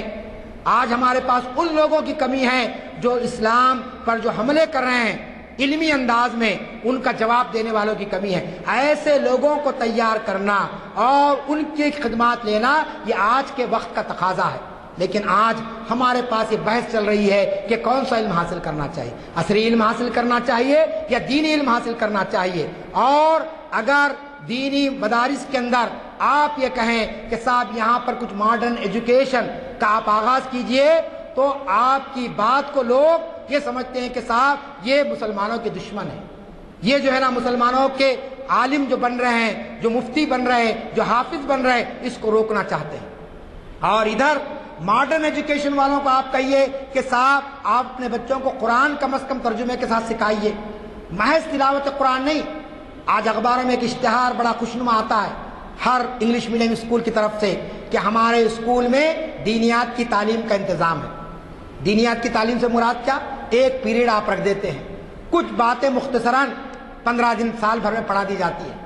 اور ماں باپ مطمئن ہیں کہ دینی تعلیم کا انتظام ہوا۔ میں نے کئی اسکول والوں سے کہا کہ یہ اس قسم سے آپ دھوکہ مت دیجیے، آپ کچھ بنیادی تعلیم کا انتظام کیجیے، کچھ احادیث، کچھ فقہ کی تعلیم، اور کوئی مشکل چیز نہیں ہے یہ، جس کو حاصل کرنا ہر مسلمان کے لیے ضروری ہے۔ آپ بتائیے ہمارے کتنے نوجوان ہیں جن کو نماز جنازہ کی دعا یاد نہیں ہے؟ اللہم اغفر لحینا میتنا شاہدینا غائبینا و صغیرنا و کبیرنا و ذکرنا و انسانا اللہم من احییتہ منا فاحی علی الاسلام ومن توفیتہ منا فتوفہ علی الایمان۔ مختصر سی دعا ہے، 2 دن 4 دن 8 دن میں دعا یاد ہو سکتی ہے۔ لیکن آپ جانتے ہیں کہ باپ کا انتقال ہو گیا، اب انتظار ہو رہا مرشد آئیں گے تو نماز جنازہ ہوگی، مولانا آئیں گے تو نماز جنازہ ہوگی، جبکہ اللہ کے رسول نے فرمایا کہ باپ کا انتقال پر بیٹا نماز جنازہ ادا کرے، یہ زیادہ اچھا ہے۔ بیٹا جس درد کے ساتھ دعائے مغفرت کرتا ہے، مسجد کا امام کے پاس اتنا درد نہیں ہوتا ہے، کوئی اور شخص کے پاس اتنا درد نہیں ہوتا ہے۔ لیکن مجھے بتائیے کتنے نوجوان ہیں جو اپنے والد کی نماز جنازہ پڑھا سکتے ہیں؟ تو اتنا ہمارے پاس علم حاصل نہیں ہوا تو پھر فائدہ کیا؟ ڈاکٹر بن گئے ہیں، انجینئر بن گئے ہیں لوگ، لیکن اس کے باوجود آپ دیکھتے ہیں کہ قرآن مجید کو صحیح انداز میں نہیں پڑھتے ہیں، جبکہ کہا گیا کہ ورتل قرآن ترتیلا، کہ قرآن کو ترتیل کے ساتھ پڑھو۔ قرآن رحمت بھی ہے اور قرآن ہمارے لیے زحمت بھی بن سکتا ہے اگر قرآن کو آپ نے صحیح انداز میں نہیں پڑھا ہے۔ تو دونوں طرف علم کے معاملے میں میں کہتا ہوں کہ دونوں طرف ہم کو توجہ کرنے کی ضرورت ہے کہ جو بچے ہمارے عصری علوم حاصل کر رہے ہیں، ہم ہمارے تعلیمی ذمہ داروں پر یہ دباؤ ڈالیں، ان پر اصرار کریں کہ آپ یہاں پر کچھ ایسے تعلیمی نظام کا اہتمام کریں کہ یہ بچے اپنے دین سے جڑے ہوئے رہیں۔ ایسا نہ ہو کہ ان پر عیسائیت غلبہ کر لے، ان پر مشرکانہ عقائد آ جائیں۔ آپ جانتے ہیں کہ ہمارے بچے مشن اسکول میں پڑھتے ہیں، عیسائی مشن اسکول میں پڑھ رہے ہیں، ان کا معیار اچھا ہے، ان کا اسٹینڈرڈ اچھا ہے، اس سے کوئی انکار نہیں کر سکتا ہے۔ لیکن خدا نخواستہ ہمارے یہ بچے اپنے دین سے دور ہو جائیں گے تو لازمی چیز ہے کہ اس کے بڑے خطرناک نتائج نکل سکتے ہیں۔ لہٰذا ہم کو حصول علم کے معاملے میں اس بحث میں جانے کی ضرورت نہیں ہے کہ دینی علوم کیا ہے، عصری علوم کیا ہے، بلکہ ہم کو یہ دیکھنا چاہیے کہ ہم علم نافع کو حاصل کریں، انسانیت کو فائدہ پہنچانے والے علوم کو ہم حاصل کریں، اور ایسے علم کو حاصل کریں جس کے ذریعے سے ہم اللہ تعالیٰ کی کائنات اور کائنات میں جو چیزیں موجود ہیں اس پر ہم غور و فکر کر سکیں۔ یہ زمین، یہ آسمان، یہ سورج، یہ چاند، یہ ساری چیزیں جو اللہ تعالیٰ نے بنائی ہیں، آخر اس کا مقصد کیا ہے؟ تفکر اور تدبر، یہ ایک مومن کی پہچان ہے۔ اس کو حصول علم کی طرف جوڑا جائے، پھر اسی کے ساتھ ساتھ ہم کو یہ بات ذہن میں رکھنی چاہیے کہ ہم صرف ماضی کے شاندار کارناموں کو بیان کر کر اپنے حال اور مستقبل کو بہتر نہیں بنا سکتے ہیں۔ حال اور مستقبل کو بہتر بنانے کے لیے خود ہم کو تعلیم کے میدان میں آگے آنا پڑے گا، اور ایسے ہم کو ماہرین پیدا کرنا پڑے گا کہ جس کے ذریعے سے لوگ جو ہے نا یہ کہہ سکے کہ واقعی یہ قوم علم کے میدان میں آگے آئی ہے۔ آج ہریجن، گریجن، قبائلی طبقے، وہ طبقے جن کا علم سے کوئی تعلق نہیں ہے، وہ دیکھ رہے ہیں کہ بہت دور، بہت آگے تک نکل کر جا رہے ہیں۔ ایسی صورتحال میں میں سمجھتا ہوں کہ ہم کو تعلیم کی طرف آگے آنی چاہیے۔ آخری بات میں آپ کے سامنے کہتے ہوئے اپنی گفتگو ختم کرنا چاہتا ہوں، وہ بات یہ ہے کہ ہمارے اپنے شہر کے اندر بڑے بڑے تعلیمی ادارے ہم نے قائم کیے ہیں، بلکہ ان کو یونیورسٹی کا درجہ دیا جا سکتا ہے، لیکن ان تعلیمی اداروں کو چلانے سے پہلے ہم کو ابتدائی سطح پر تعلیم کو عام کرنا چاہیے۔ آج پرائمری اسکول کی سطح پر، ہائی اسکول کی سطح پر آج ہماری تعلیمی صورتحال کیا ہے؟ ہم انتہائی پسماندہ ہے۔ اگر میں آپ کو بتاؤں تو سن کر آپ کو تعجب ہوگا کہ جو بچے ہمارے پاس پرائمری سطح میں ایڈمیشن لیتے ہیں، 100 بچے اگر ایڈمیشن لیں تو SSC میں آئے تک 100 کی جگہ پر 30 بچے باقی رہ جاتے ہیں۔ ان کی وجوہات کیا ہے؟ ان کے مسائل کیا ہے؟ اس پر ہم کو غور و فکر کرنا چاہیے۔ ہم کو سوچنا چاہیے کہ بچے آخر ڈراپ آؤٹ کیوں ہو رہے ہیں، کیوں جو ہے نا اسکول کو نہیں آ رہے ہیں، اور جو اسکول میں آ رہے ہیں پھر کالج کی سطح پر کیوں تعلیم نہیں حاصل کر رہے ہیں، جونیئر کالج سے ڈگری کالج کی سطح پر کیوں نہیں آ رہے ہیں۔ ان وجوہات پر ہم کو غور کر کے معاشی طور پر جو بچے پسماندہ ہیں ان کی تعلیمی ضرورات کو تکمیل کرنے کے لیے ہم کو اپنی آمدنی کا کچھ حصہ مختص کرنا چاہیے۔ بات یہاں پر زکوٰۃ کی آئی ہے۔ ایک رجحان عام طور پر مسلمانوں میں یہ پیدا ہو گیا، خاص طور پر دولت مند افراد میں جن کو اللہ نے بہت کچھ دیا ہے، وہ لوگ یہ سمجھتے ہیں کہ ہم زکوٰۃ دے دیے ہمارا فرض ادا ہو گیا۔ زکوٰۃ تو فرض ہے، یاد رکھ لیجئے، 2.5% آپ کو دینا ہی دینا ہے۔ اگر نہیں دیں گے تو خدا کے پاس آپ کی پوچھ ہوگی، آپ کی پکڑ ہوگی، لیکن 2.5% کے بعد بھی آپ دے سکتے ہیں، تو پھر آپ کو اپنے پیسہ نکالنا چاہیے ملت کی تعلیم کے لیے، ان بچوں کے لیے جو پسماندہ ہے، جو غریب ہیں، جو یتیم ہیں، جو یسیر ہے۔ پرانے شہر کی آبادی میں آ کر دیکھیے آپ کہ بچے پڑھنا چاہتے ہیں لیکن ان کے لیے کوئی سہولتیں نہیں ہیں، ان کی کوئی رہبری کرنے والا نہیں ہے۔ تو ایسے صاحب ثروت لوگ جن کو اللہ نے مال دیا ہے، وہ جو ہے نا زکوٰۃ کے علاوہ اس انداز میں بھی بچوں کی تعلیم کے لیے خرچ کریں۔ ان کا ایک پروگرام بنا باضابطہ، سال 2 سال آپ دیکھتے ہیں ہم اپنے والدین کے ایصال ثواب کے لیے دینی مدرسے کو جاتے ہیں لوگ، اور کسی بچے کی ذمہ داری لیتے ہیں کہ یہ بچے کے حافظ بننے تک ہم یہ خرچہ دینے کے لیے تیار ہیں، ہم کو یہ بچہ عالم بننے تک ہم یہ خرچہ دینے کے لیے تیار ہے۔ جس طریقے سے آپ ایک عالم بننے کے لیے، ایک حافظ بننے کے لیے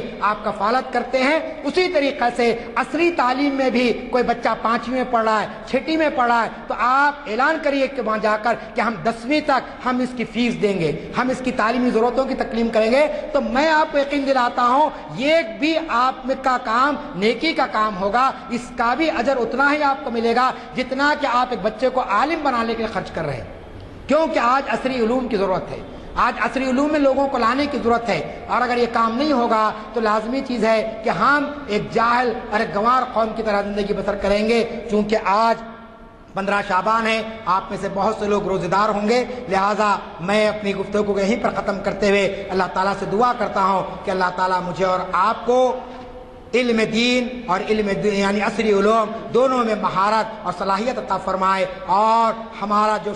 شاندار ماضی تھا اللہ تعالیٰ ہمارا حال اور مستقبل بھی اسی طریقے سے شاندار بنا دے، اور ہمارا شمار بھی دنیا کی اعلیٰ ترین تعلیم یافتہ قوموں میں ہو، اور اللہ تعالیٰ پھر ایک مرتبہ ہم کو امامت اور قیادت کے منصب پر فائز فرمائے۔ رب اغفر وارحم وانت خیر الراحمین، وآخر دعوانا الحمد للہ رب الحمد للہ رب العالمین، والصلاة والسلام علی رسول الامین فاعوذ باللہ من الشیطان الرجیم بسم اللہ الرحمن الرحیم قل هل يستوي الذين يعلمون والذين لا يعلمون تو قال اللہ تعالیٰ فی مقام آخر انما یخشى اللہ من عباده العلماء وقال النبی صلی اللہ علیہ وسلم طلب العلم فریضۃ علی کل مسلم و مسلمہ صدق اللہ العظیم۔ ساری حمد و ستائش اور ساری کبریائی اور ساری بزرگی اس خالق و کون و مکان کے لیے سزاوار ہے جس نے انسانوں کو ہدایت کا راستہ دکھایا۔ درود و سلام و تمام انبیاء اور مرسلین اور بالخصوص خاتم النبیین صلی اللہ علیہ وسلم پر کہ جنہوں نے ابتدائی دور سے ہی تمام انسانوں کو علم کی روشنی سے آگاہ فرمایا۔ قابل احترام بزرگان ملت اور عزیز نوجوان ساتھیوں، آج تاریخ اسلام لیکچر سلسلے میں جو عنوان میں نے منتخب کیا ہے وہ حصول علم اور مسلمان ہیں۔ یہ عنوان اگرچہ کہ بہت قدیم ہے، مسلمانوں میں تعلیم، مسلمانوں کی تعلیمی صورتحال، موجودہ دور کے تقاضے اور مسلمان، اس پر بڑی بڑی کانفرنسز، بڑے بڑے سیمینار اور بڑے بڑے سمپوزیم منعقد ہوتے رہے جس میں آپ حضرات نے یقیناً شرکت کی ہوگی۔ عنوان اگرچہ کہ قدیم ہے لیکن آج وقت کی ایک ضرورت ہے کہ امت مسلمہ کو علم سے ان کا کیا رشتہ ہے، علم سے ان کا کیا تعلق ہے، اس کو بار بار بیان کیا جائے۔ ابھی ابتدائی گفتگو میں جناب غلام ازدانی صاحب نے آپ کے سامنے تذکرہ کیا کہ آج عصری علوم میں مسلمانوں کا حال کیا ہے، کس طریقے سے وہ مختلف علوم میں بچھڑتے چلے جا رہے ہیں۔ دیگر قوموں اور طبقوں کے مقابلے میں ان کا جو پرسنٹیج ہے تعلیم کے شعبے میں وہ انتہائی اتنا کم ہے کہ اس کو اگر ہم بیان کریں تو ایسا محسوس ہوتا ہے کہ آج اس ملک کے اندر سب سے زیادہ تعلیمی طور پر پسماندہ اگر کوئی طبقہ ہے تو مسلمانوں کا طبقہ ہے۔ لیکن اگر آپ ماضی کی طرف دیکھیں، اگر آپ ابتدائی دور کے اسلام کو دیکھیں تو آپ کو معلوم ہونا چاہیے کہ اسلام ہی وہ ایسا دین ہے کہ جس نے حصول علم پر جتنی توجہ دی ہے اور اہل ایمان کو، مسلمانوں کو علم حاصل کرنے کے لیے جتنی تاکید اسلام میں آئی ہے، دنیا کے کسی اور مذہب میں اس کی اتنی تاکید نہیں کی گئی ہے۔ میں نے قرآن مجید کی ایک آیت آپ کے سامنے تلاوت کی جس کا مفہوم یہ ہے کہ جاننے والے اور نہیں جاننے والے دونوں برابر نہیں ہو سکتے ہیں۔ هل يستوي الذين يعلمون والذين لا يعلمون، یہ اللہ تعالیٰ کا ارشاد ہے کہ جاننے والے اور نہیں جاننے والے یہ دونوں برابر نہیں ہو سکتے ہیں۔ پھر اس کے بعد قرآن مجید میں یہ بھی کہا گیا کہ انما یخشی اللہ من عباد العلماء، کہ ہم علماء سے مراد عام طور پر یہ لیتے ہیں کہ جس کی شروانی ہو، ٹوپی ہو، داڑھی ہو، یہ عالم ہے۔ یہ تو عالم ہے ہی ہے، لیکن قرآن کے اصطلاح میں عالم سے مراد کون ہے؟ وہ لوگ جو علم رکھنے والے ہیں، اور ان کی تعریف کیا کی گئی؟ وہ لوگ سب سے زیادہ ڈرنے والے ہوتے ہیں۔ انما یخشی اللہ من عباد العلماء، یعنی اس کا ترجمہ یہ کیا گیا کہ یقیناً اللہ سے ڈرنے والے اہل علم ہوتے ہیں، یعنی جس کے پاس علم ہوتا ہے اس کے اندر اللہ تعالیٰ تقوی کی کیفیت پیدا کرتا ہے۔ جو علم جانتا ہے وہ برائی سے اپنے آپ کو روکتا ہے، اچھے کاموں کی طرف جاتا ہے۔ تو اس طریقے سے علم کا تعلق مسلمان سے ایسا ہے جس طریقے سے ایک مسلمان کے ایمان کا معاملہ ہے۔ ہم نے لا الہ الا اللہ محمد رسول اللہ کا جب اقرار کیا، ہم نے ایمان لایا اللہ پر اور اس کے رسول پر، تو پھر اسی کے ساتھ ساتھ ہمارے لیے حصول علم لازمی ہو جاتا ہے۔ کوئی مسلمان رہے اور جاہل رہے، کوئی مسلمان رہے علم سے دور رہے، کوئی مسلمان رہے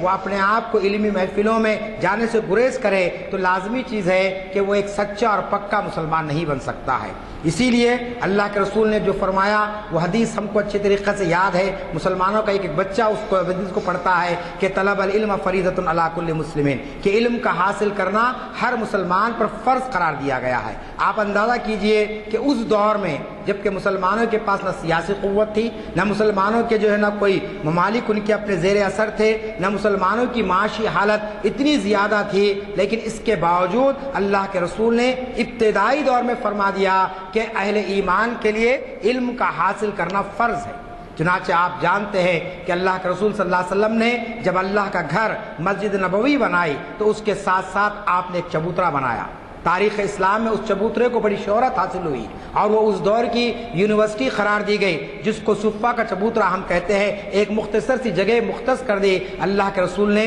اور وہ جگہ کس لیے مختص کی گئی؟ وہاں پر علم کو حاصل کرنے کے لیے کہا گیا، جو لوگ علم حاصل کرنا چاہتے ہیں وہ اس مقام پر رہیں اور وہاں بیٹھ کر علم کو حاصل کریں۔ اور لوگوں نے کیسے علم حاصل کیا؟ آپ جانتے ہیں کہ سب سے زیادہ احادیث حضرت ابو ہریرہ رضی اللہ تعالیٰ عنہ سے مروی ہے۔ آپ نے جو احادیث کو جمع کیا تو ان کے تعلق سے کہا گیا کہ حضرت ابو ہریرہ اصحاب صفہ میں سب سے زیادہ وہاں پر علم کو حاصل کرنے میں، تحقیق اور جستجو کرنے میں سب سے آگے تھے، اور ان کا حال یہ تھا کہ کئی دن تک وہ جو ہے نا کھانا پینا اپنا سب کچھ چھوڑ کر قرآن کی آیات پر غور و فکر کرتے، رسول اکرم صلی اللہ علیہ وسلم کے ارشادات پر غور و فکر کرتے۔ انتہا یہ ہو جاتی کہ بھوک کی شدت کی وجہ سے حضرت ابو بکر چکر کھا کر گر جاتے تو لوگ یہ سمجھتے کہ ابو ہریرہ کو مرگی کے دورے آئے ہیں، لیکن واقعہ یہ ہوتا کہ بھوک کی شدت کی وجہ سے آپ کے جسم میں نقاہت پیدا ہو جاتی، یہ کمزوری پیدا ہو جاتی۔ تو اس طریقے سے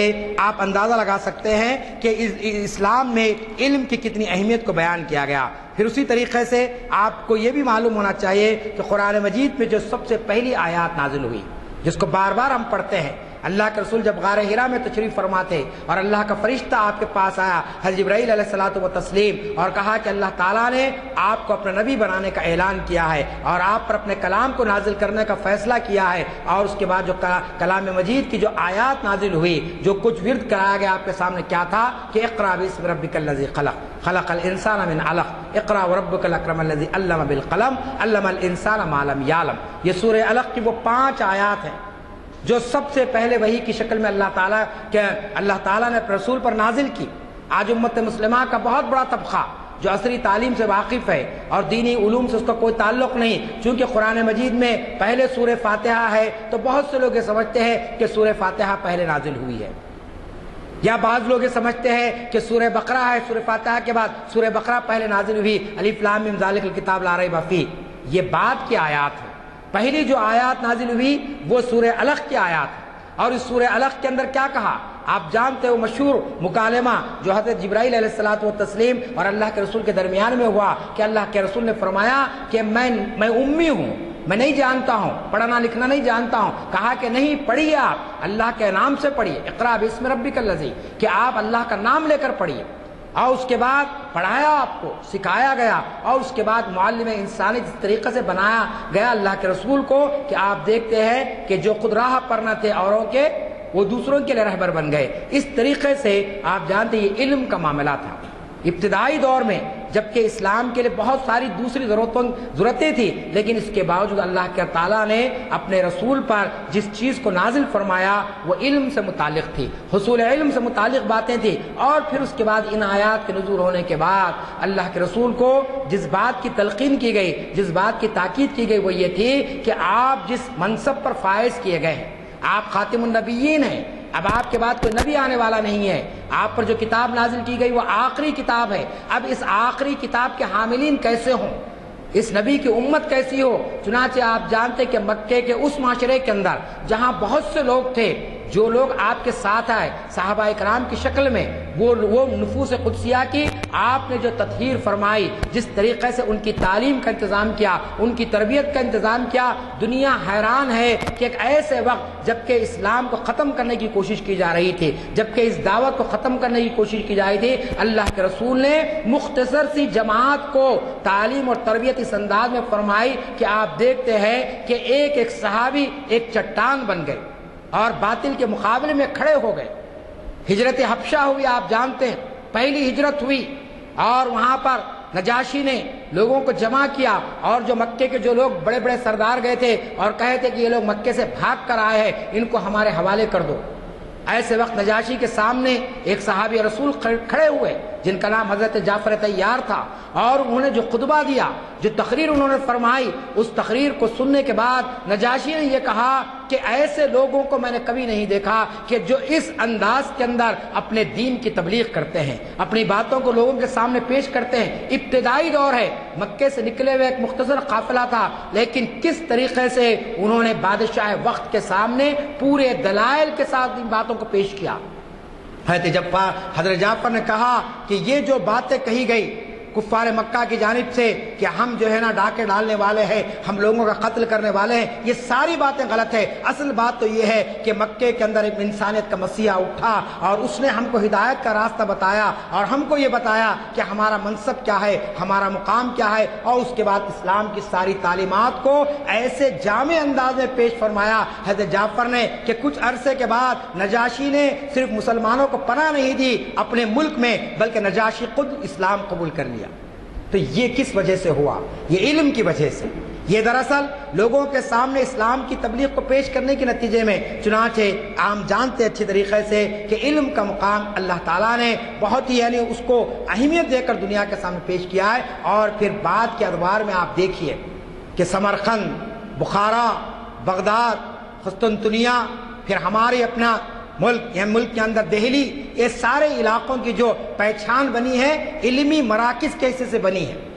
بادشاہوں کی وجہ سے نہیں۔ آپ جانتے کہ بغداد کے اندر کیسے عظیم الشان کتب خانے اس دور میں قائم کیے گئے تھے۔ یورپ کے لوگ آ کر ان کتب خانوں میں بیٹھتے اور وہاں پر ریسرچ کرتے، وہاں پر تحقیق کرتے۔ اسی طریقے سے قسطنطنیہ کے اندر کس طریقے کی وہاں پر سائنسی جو ہے نا لیبارٹریز قائم کی گئی تھی اور کس طریقے سے پوری دنیا کو علم کی طرف متوجہ کیا گیا تھا۔ پھر خود ہمارے اپنے ملک کے اندر جو مسلم بادشاہ ہے انہوں نے کس طریقے سے علم کی خدمات انجام دی۔ ابھی 15 دن پہلے میں ایک تقریب میں شامل تھا،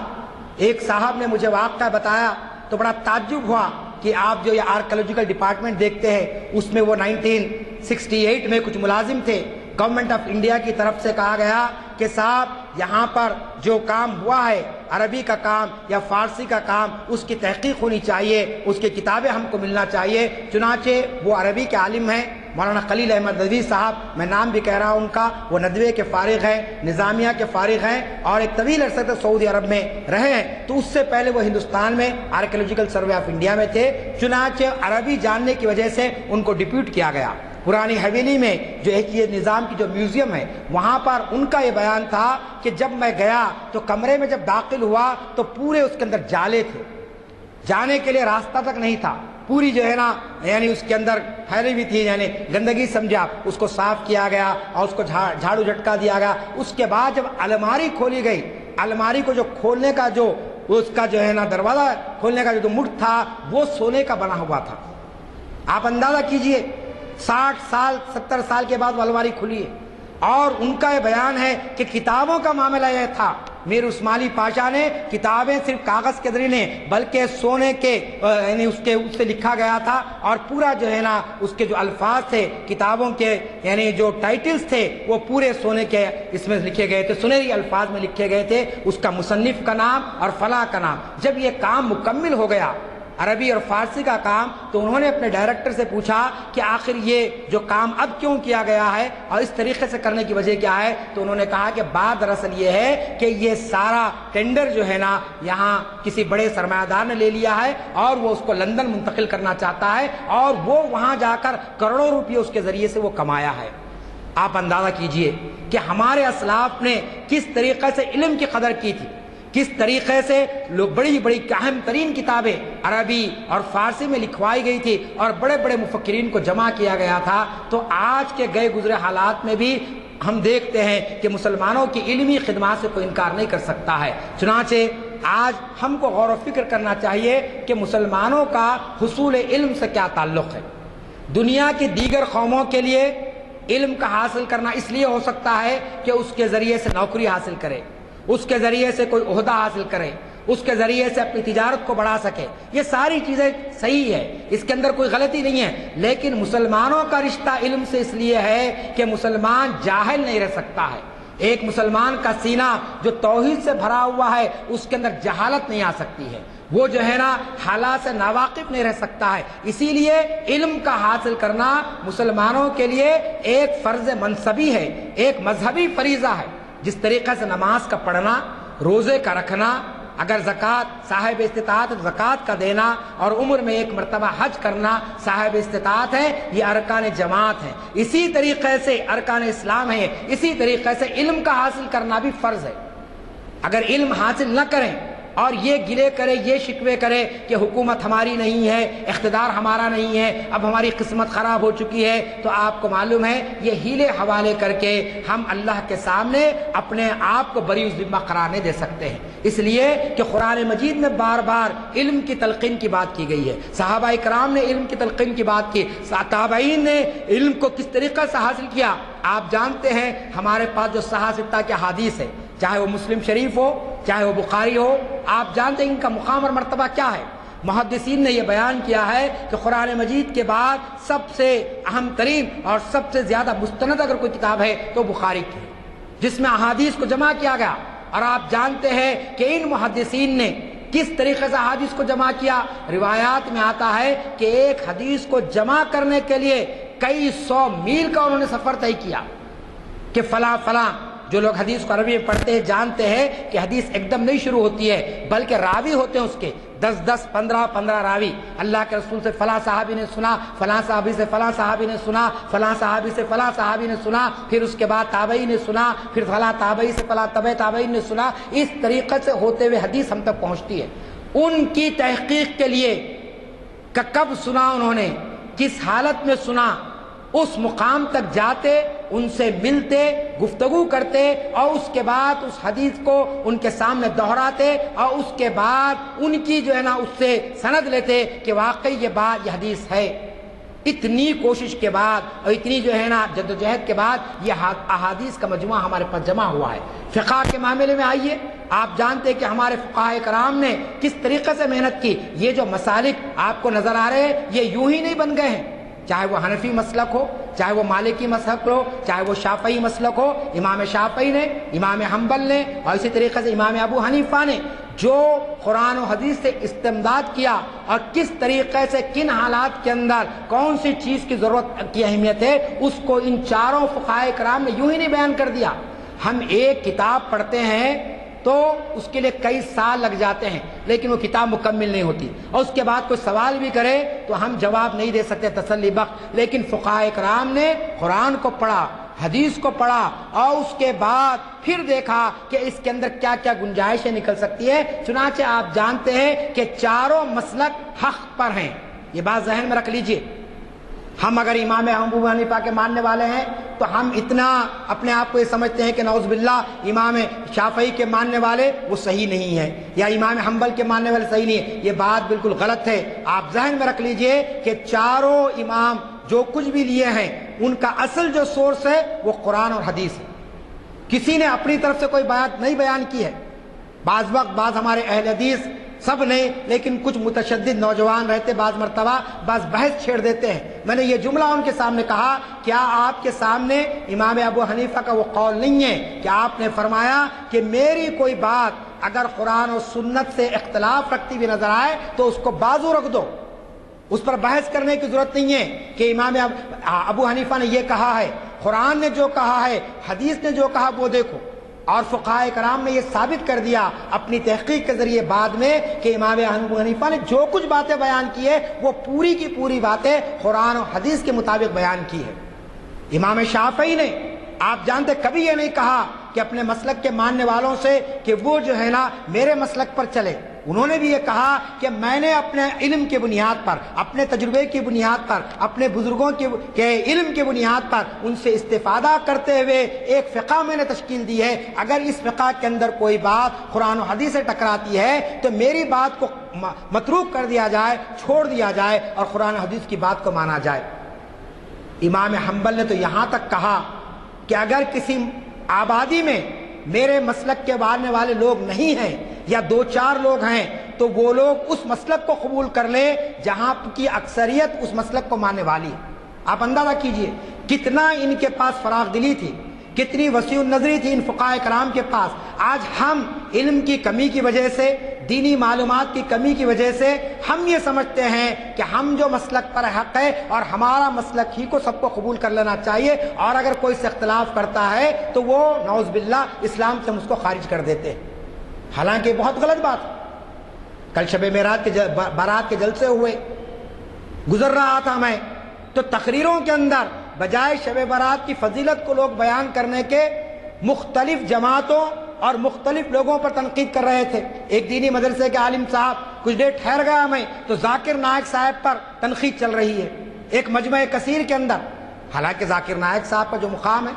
ہو سکتا ہے کہ ان سے لغزش شروع ہوئی ہوگی، انسان ہے وہ، لیکن جو کارنامہ وہ کیے ہیں، دعوت دین جس انداز وہ لوگ پھیلا رہے ہیں، ان سے اختلاف ہے تو آپ بات کیجئے بیٹھ کر، لیکن مغل پورے کے گراؤنڈ میں کھڑے رہ کر لوگ شب برات کی عظمت اور اس کی فضیلت کو سننے آئے اور اس کے سامنے کہا جا رہا ہے کہ ذاکر نائک مردود ہے، ذاکر نائک جو ہے نا یہ ہے اور یہ ہے، تو آپ بتائیے یہ کہاں سے اسلام اور اسلامی کی تعلیمات کو ہم پیش کر رہے ہیں؟ یہ دراصل ہماری علم کی کمی کا نتیجہ ہے، یہ دراصل ہمارے جو نا دین سے دوری کا نتیجہ ہے، یا پھر اپنی واہ واہ کرنے کے لیے لوگوں کے سامنے اس قسم کی باتوں کو پیش کیا جاتا ہے۔ لہذا میں آپ کے سامنے صرف یہ بتانا چاہتا ہوں کہ حصول علم کا معاملہ مسلمانوں کے لیے ایک دینی فرض کی حیثیت رکھتا ہے،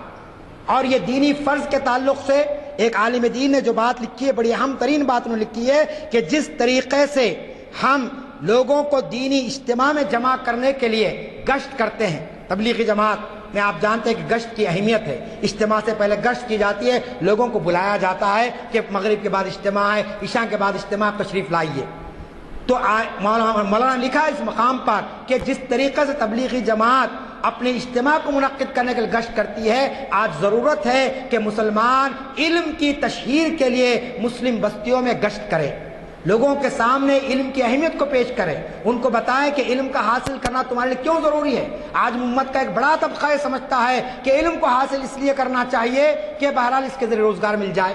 ایک صاحب ہماری جان پہچان میں ہے، انہوں نے کہا کہ صاحب میں 7th فیل کچھ کر لیا،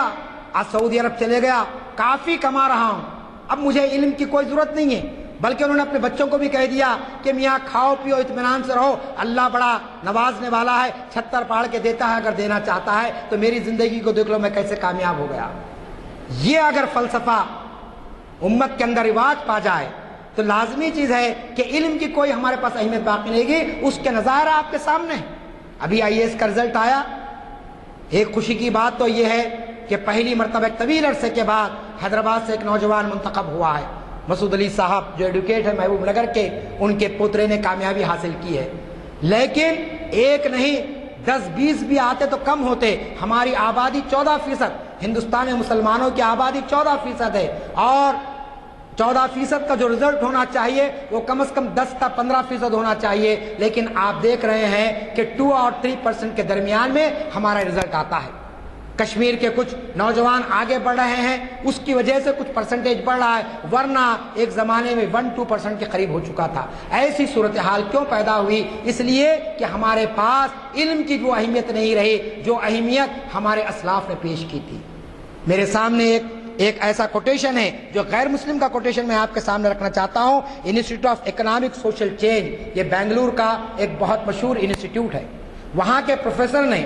مسلمانوں کی تعلیمی صورتحال پر ریسرچ کی باضابطہ، ان کی کتاب مارکیٹ میں موجود ہے، لیکن ان کا ریسرچ کا جو پیپر تھا اس کے اندر جو بات انہوں نے کی ہے، اس ریسرچ پیپر کا نام تھا، اب بک کا بھی نام وہی ہے، ایکوالٹی اینڈ پاورٹی۔ اس کے اندر انہوں نے لکھا the economic and educational level of Muslims is worse than that of the poorest of the poor in India. آپ غور فرمائیے، یہ غیر مسلم کا تبصرہ ہے کہ اس نے یہ کہا کہ ہندوستان میں جتنے غریب لوگ ہیں ان غریبوں میں بھی تعلیم کا فیصد اتنا کم نہیں ہے جتنا کم مسلمانوں میں پایا جاتا ہے۔ ایک دوسرے رائٹر نے لکھا کہ ہندوستان کے اندر جتنے بھی طبقے ہیں ان سب طبقوں میں نیو بدھسٹ کو چھوڑ کر مسلمان تعلیمی حیثیت سب سے پیچھے ہیں۔ کئی طبقے ہیں یہاں پر، برہمن ہے، ریڈی ہے، آپ کے BCs ہے، وغیرہ وغیرہ، یعنی گن نہیں سکتے آپ اتنے طبقے ہندوستان میں ہیں۔ یہ سارے طبقے مسلمانوں سے آگے ہیں، مسلمان ان سب سے پیچھے ہیں۔ تو یہ صورتحال کس لیے پیدا ہوئی؟ اس لیے پیدا ہوئی کہ مسلمانوں کے سامنے قرآن کی ہدایات نہیں رہی، مسلمانوں کے سامنے رسول کریم صلی اللہ علیہ وسلم کا عمل نہیں رہا۔ آپ جانتے ہیں کہ اللہ کے رسول ایک مرتبہ مسجد نبوی میں گئے، دیکھیں علم کی کیا اہمیت۔ کچھ آپ نے دیکھا کہ کچھ لوگ تلاوت کر رہے ہیں، کچھ لوگ ذکر کر رہے ہیں، کچھ لوگ اپنے انفرادی طور پر کچھ عمل کر رہے ہیں، اور ایک جگہ پر ایک مجلس ہے اور وہاں پر کچھ لوگ بیٹھے ہوئے ہیں اور علمی گفتگو چل رہی ہے۔ اللہ کے رسول اس مجلس میں جا کر بیٹھ گئے، لوگوں نے پوچھا صحابہ کرام نے کہ اللہ کے رسول اس میں کیا بات پوشیدہ ہے؟ آپ صلی اللہ علیہ وسلم نے فرمایا کہ بات دراصل یہ ہے کہ وہاں پر لوگ بیٹھ کر اللہ تعالیٰ کی کائنات پر غور و فکر کر رہے تھے، وہاں پر دیکھ رہے تھے، گفتگو کر رہے تھے کہ آخر انسان کا مقصد تخلیق کیا ہے، انسان کو دنیا میں کیوں پیدا کیا گیا. اور آپ نے فرمایا کہ اہل ذکر کی مجلس میں بیٹھا کرو تاکہ تم میں علم کا جذبہ پیدا ہو سکے، اور علم کے جذبے کے ذریعے عمل کا جذبہ تمہارے اندر پیدا ہو سکے. اگر قرآن جو پڑھ رہے وہاں پر بھی بیٹھتے تو ثواب، ذکر کرنے والے کے ساتھ ہی بیٹھ جاتے تو کچھ صحبت ملتی، لیکن علمی مذاکرے میں اور علمی مجلس میں بیٹھنا اور اس کے بعد لوگوں کو تلقین کرنا اس بات کی طرف اشارہ دیتا ہے کہ مسلمانوں کو ایسی محفلوں میں جانا، ایسی محفلوں کو آراستہ کرنا یہ ان کی دینی ذمہ داری ہے. یہ مسجد عالیہ کی جو نشستیں آپ دیکھ رہے ہیں، یہاں پر آپ کا ہمارا آنا، یہاں پر غلام الزانی صاحب کا اس انداز میں دلچسپی لینا، یہ اس لیے ہے کہ یہ ہم سب کا دینی فریضہ ہے. آج مسجدوں کو ہم کیا سمجھ گئے کہ صرف عبادت کی جگہ ہے، 5 وقت نماز پڑھ لے اور چلے جائیں. حالانکہ دور ابتدا میں آپ دیکھیے، قرون اولیٰ کے مسلمانوں کو دیکھیے کہ مسجد دراصل مرکز ہوتی تھی، ہر کام کا آغاز مسجد سے ہوتا تھا. حتیٰ کہ اللہ کے رسول بڑے بڑے سفرا سے، یونان اور روما کے جو سفرا تھے، بڑے بڑے ممالک کے اس دور کے، ان سے گفتگو کرتے تو مسجد نبوی میں گفتگو کرتے. اگر فوج کو بھیجتے تو مسجد نبوی سے ان کا مارچ ہوتا، یا پھر اسی طریقے سے مقابلے ہوتے مختلف قسم کے تو مسجد نبوی اس کا اہتمام کیا جاتا. پھر اسی طریقے سے تعلیم و تربیت کا انتظام، جیسا کہ میں نے کہا کہ صفا کا چبوترا قائم فرمایا جہاں پر اس قسم کی مجلسیں منعقد کی جاتی. تو اس طریقے سے مسجد کا جو تصور ہمارے پاس تھا وہ تصور ہمارے پاس اب ایسا ختم ہو گیا، ہم یہ سمجھنے لگے کہ بس مسجد نماز پڑھنے کے لیے ہے، وہاں پر کوئی گفتگو نہیں کی جا سکتی ہے، وہاں پر مسلمانوں کی فلاح کی کوئی بات نہیں کی جا سکتی ہے، وہاں پر جو ہے نا کوئی اور گفتگو نہیں کی جا سکتی ہے. یہ ایک غلط قسم کا تاثر آ گیا ہے، بلکہ تختی لگا دی جاتی ہے کہ مسجد میں گفتگو کرنا 40 سال کی عبادت کو ضائع ہو جاتی ہے. حالانکہ یہ بات نہ قرآن میں ہے نہ حدیث میں. لکھ کے لگا دیے لوگوں کا قصور نہیں ہے، قصور ان لوگوں کا ہے جنہوں نے بات کو نہیں سمجھا ہے. لغو بات نہ مسجد میں صحیح ہے نہ بازار میں صحیح ہے، غلط بات نہ مسجد میں صحیح ہے نہ گھر میں صحیح ہے، کہیں پہ بھی گنجائش نہیں ہے. البتہ مسجد کے احترام کو باقی رکھنا ہے. مسجد اللہ کا گھر ہے، آپ جانتے ہیں، اس کا احترام کرنا ہے، بڑی انداز میں گفتگو نہیں کرنا ہے اور ایسی باتیں نہیں کرنا ہے جس سے مسجد کا جو ہے نا احترام ختم ہو جائے. لیکن مسجد میں مسلمانوں کی مفاد کی بات کرنا، جیسا کہ ابھی آپ کے سامنے بات آئی کہ رمضان کا مہینہ آ رہا، زکوٰۃ کے مسائل کو پیش کرنا، فطرے کے مسائل کو پیش کرنا، اسی طریقے سے معاملات کو سلجھانے کی بات کرنا، ازواجی تعلقات کی بات کرنا، یہ مسجد میں نہیں ہوگی تو کہاں پر ہوگی؟ آج سارے علماء، آج سارے دانشور اس بات پر متفق ہو چکے ہیں کہ مسلمانوں میں اصلاح کا کام جمعہ کے خطبوں کے علاوہ اور کسی اور ذریعے سے نہیں ہو سکتا ہے. مضمون لکھ لیجئے، کتنے لوگ مضمون پڑھتے ہیں، تقریر کر لیجئے، کتنے لوگ تقریر کو سنتے ہیں، لیکن جمعہ کا خطبہ بہرحال مسلمان سنتے ہیں، لیکن جمعہ کے خطبوں کا معاملہ کیا ہے آپ کے سامنے ہے. 50 سال پہلے کے خطبے بہت سارے مساجد میں دہرا دیے جاتے ہیں،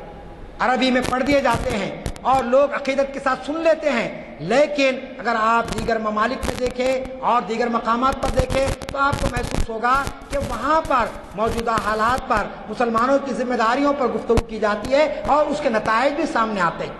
تو آج ہم کو حصول علم کے معاملے میں سب سے پہلی چیز یہ ہونی چاہیے، ورنہ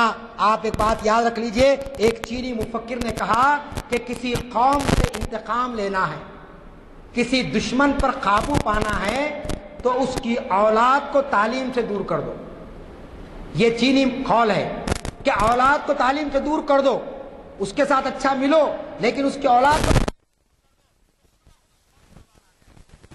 آج امت مسلمہ کا معاملہ انداز میں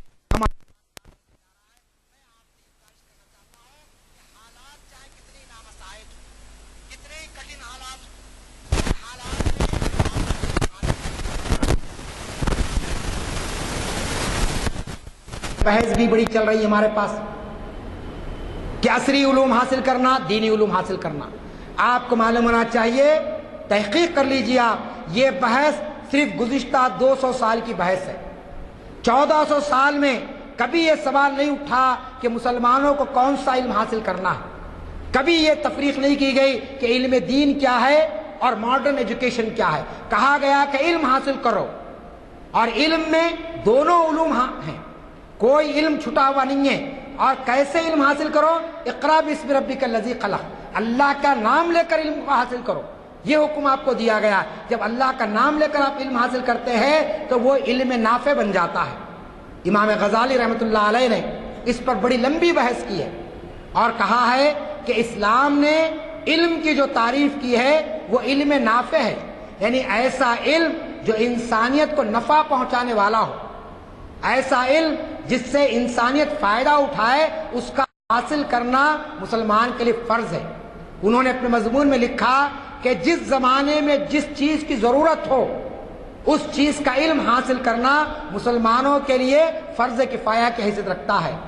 آگے انہوں نے لکھا کہ اگر لوگ اپنی دنیا جمانے کے لیے اور اپنا دنیا کمانے کے لیے قرآن کا علم حاصل کرتے ہیں، حدیث کا علم حاصل کرتے ہیں محض دنیا کے خاطر، تو میں اس کو دینی علم کا حصول نہیں سمجھتا ہوں. ایسا علم اس کے لیے کارآمد نہیں ہوگا. اور اگر اس کے بجائے کوئی شخص انسانیت کی خدمت کے لیے ڈاکٹر بنتا ہے، کوئی شخص انسانیت کی خدمت کے لیے عصری علم حاصل کرتا ہے، تو میری نظر میں وہ اس عالم سے اور اس مفتی سے بہتر ہے. پھر انہوں نے آگے یہاں تک لکھ دیا کہ اگر کوئی ایسا علم جس کی مسلمانوں کو ضرورت ہے اور مسلمان اس کو حاصل نہیں کرے تو پھر لازمی چیز ہے کہ انہوں نے ایک اہم فرض کو چھوڑ دیا جس کی پوچھ اللہ کے پاس ہوگی. فرض کفایہ سے انہوں نے جوڑا اس کو کہ فرض کفایہ کیا ہے؟ آپ جانتے نماز جنازہ جیسے فرض کفایہ، اسی طریقے سے کہا گیا کہ کچھ علوم ہوتے ہیں. مثلا آج آپ دیکھ رہے ہیں کہ ہمارے پاس ماہرین معاشیات کی کمی ہے، آج ہمارے پاس وکلا کی کمی ہے، آج ہمارے پاس صحافیوں کی کمی ہے،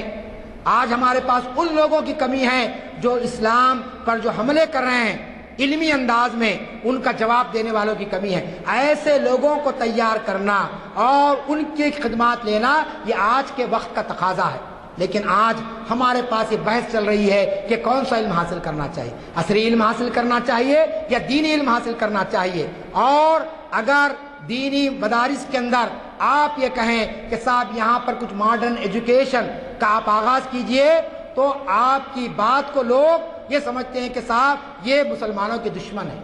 یہ جو ہے نا مسلمانوں کے عالم جو بن رہے ہیں، جو مفتی بن رہے ہیں، جو حافظ بن رہے ہیں، اس کو روکنا چاہتے ہیں. اور ادھر ماڈرن ایجوکیشن والوں کو آپ کہیے کہ صاحب آپ اپنے بچوں کو قرآن کم از کم ترجمے کے ساتھ سکھائیے، محض تلاوت قرآن نہیں. آج اخباروں میں ایک اشتہار بڑا خوشنما آتا ہے ہر انگلش میڈیم اسکول کی طرف سے کہ ہمارے اسکول میں دینیات کی تعلیم کا انتظام ہے. دینیات کی تعلیم سے مراد کیا؟ ایک پیریڈ آپ رکھ دیتے ہیں، کچھ باتیں مختصراً 15 دن سال بھر میں پڑھا دی جاتی ہے اور ماں باپ مطمئن ہیں کہ دینی تعلیم کا انتظام ہوا. میں نے کئی اسکول والوں سے کہا کہ یہ اس قسم سے آپ دھوکہ مت دیجیے، آپ کچھ بنیادی تعلیم کا انتظام کیجیے، کچھ احادیث، کچھ فقہ کی تعلیم، اور کوئی مشکل چیز نہیں ہے یہ، جس کو حاصل کرنا ہر مسلمان کے لیے ضروری ہے. آپ بتائیے ہمارے کتنے نوجوان ہیں جن کو نماز جنازہ کی دعا یاد نہیں ہے؟ اللہم اغفر لحینا میتنا شاہدینا غائبینا و صغیرنا و کبیرنا و ذکرنا و انسانا اللہم من احییتہ منا فاحی علی الاسلام ومن توفیتہ منا فتوفہ علی الایمان. مختصر سی دعا ہے،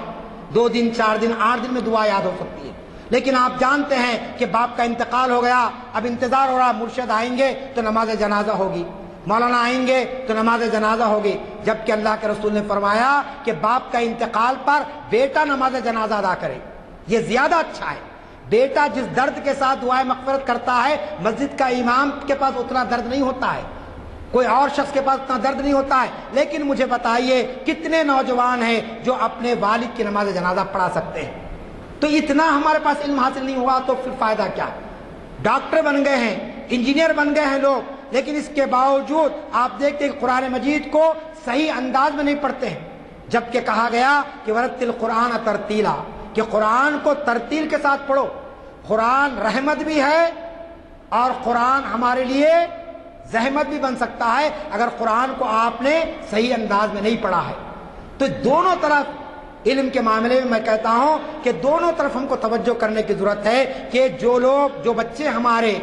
عصری علوم حاصل کر رہے ہیں، ہم ہمارے تعلیمی ذمہ داروں پر یہ دباؤ ڈالیں، ان پر اصرار کریں کہ آپ یہاں پر کچھ ایسے تعلیمی نظام کا اہتمام کریں کہ یہ بچے اپنے دین سے جڑے ہوئے رہیں۔ ایسا نہ ہو کہ ان پر عیسائیت غلبہ کر لے، ان پر مشرکانہ عقائد آ جائیں۔ آپ جانتے ہیں کہ ہمارے بچے مشن اسکول میں پڑھتے ہیں، عیسائی مشن اسکول میں پڑھ رہے ہیں، ان کا معیار اچھا ہے، ان کا اسٹینڈرڈ اچھا ہے، اس سے کوئی انکار نہیں کر سکتا ہے، لیکن خدا نخواستہ ہمارے یہ بچے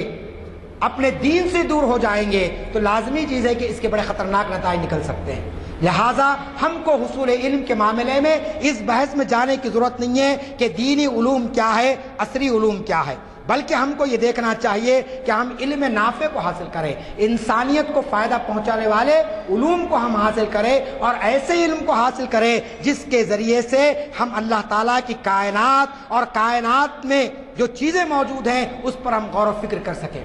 یہ زمین، یہ آسمان، یہ سورج، یہ چاند، یہ ساری چیزیں جو اللہ تعالیٰ نے بنائی ہیں، آخر اس کا مقصد کیا ہے؟ تفکر اور تدبر، یہ ایک مومن کی پہچان ہے۔ اس کو حصول علم کی طرف جوڑا جائے، پھر اسی کے ساتھ ساتھ ہم کو یہ بات ذہن میں رکھنی چاہیے کہ ہم صرف ماضی کے شاندار کارناموں کو بیان کر کر اپنے حال اور مستقبل کو بہتر نہیں بنا سکتے ہیں۔ حال اور مستقبل کو بہتر بنانے کے لیے خود ہم کو تعلیم کے میدان میں آگے آنا پڑے گا، اور ایسے ہم کو ماہرین پیدا کرنا پڑے گا کہ جس کے ذریعے سے لوگ جو ہے نا یہ کہہ سکے کہ واقعی یہ قوم علم کے میدان میں آگے آئی ہے۔ آج ہریجن،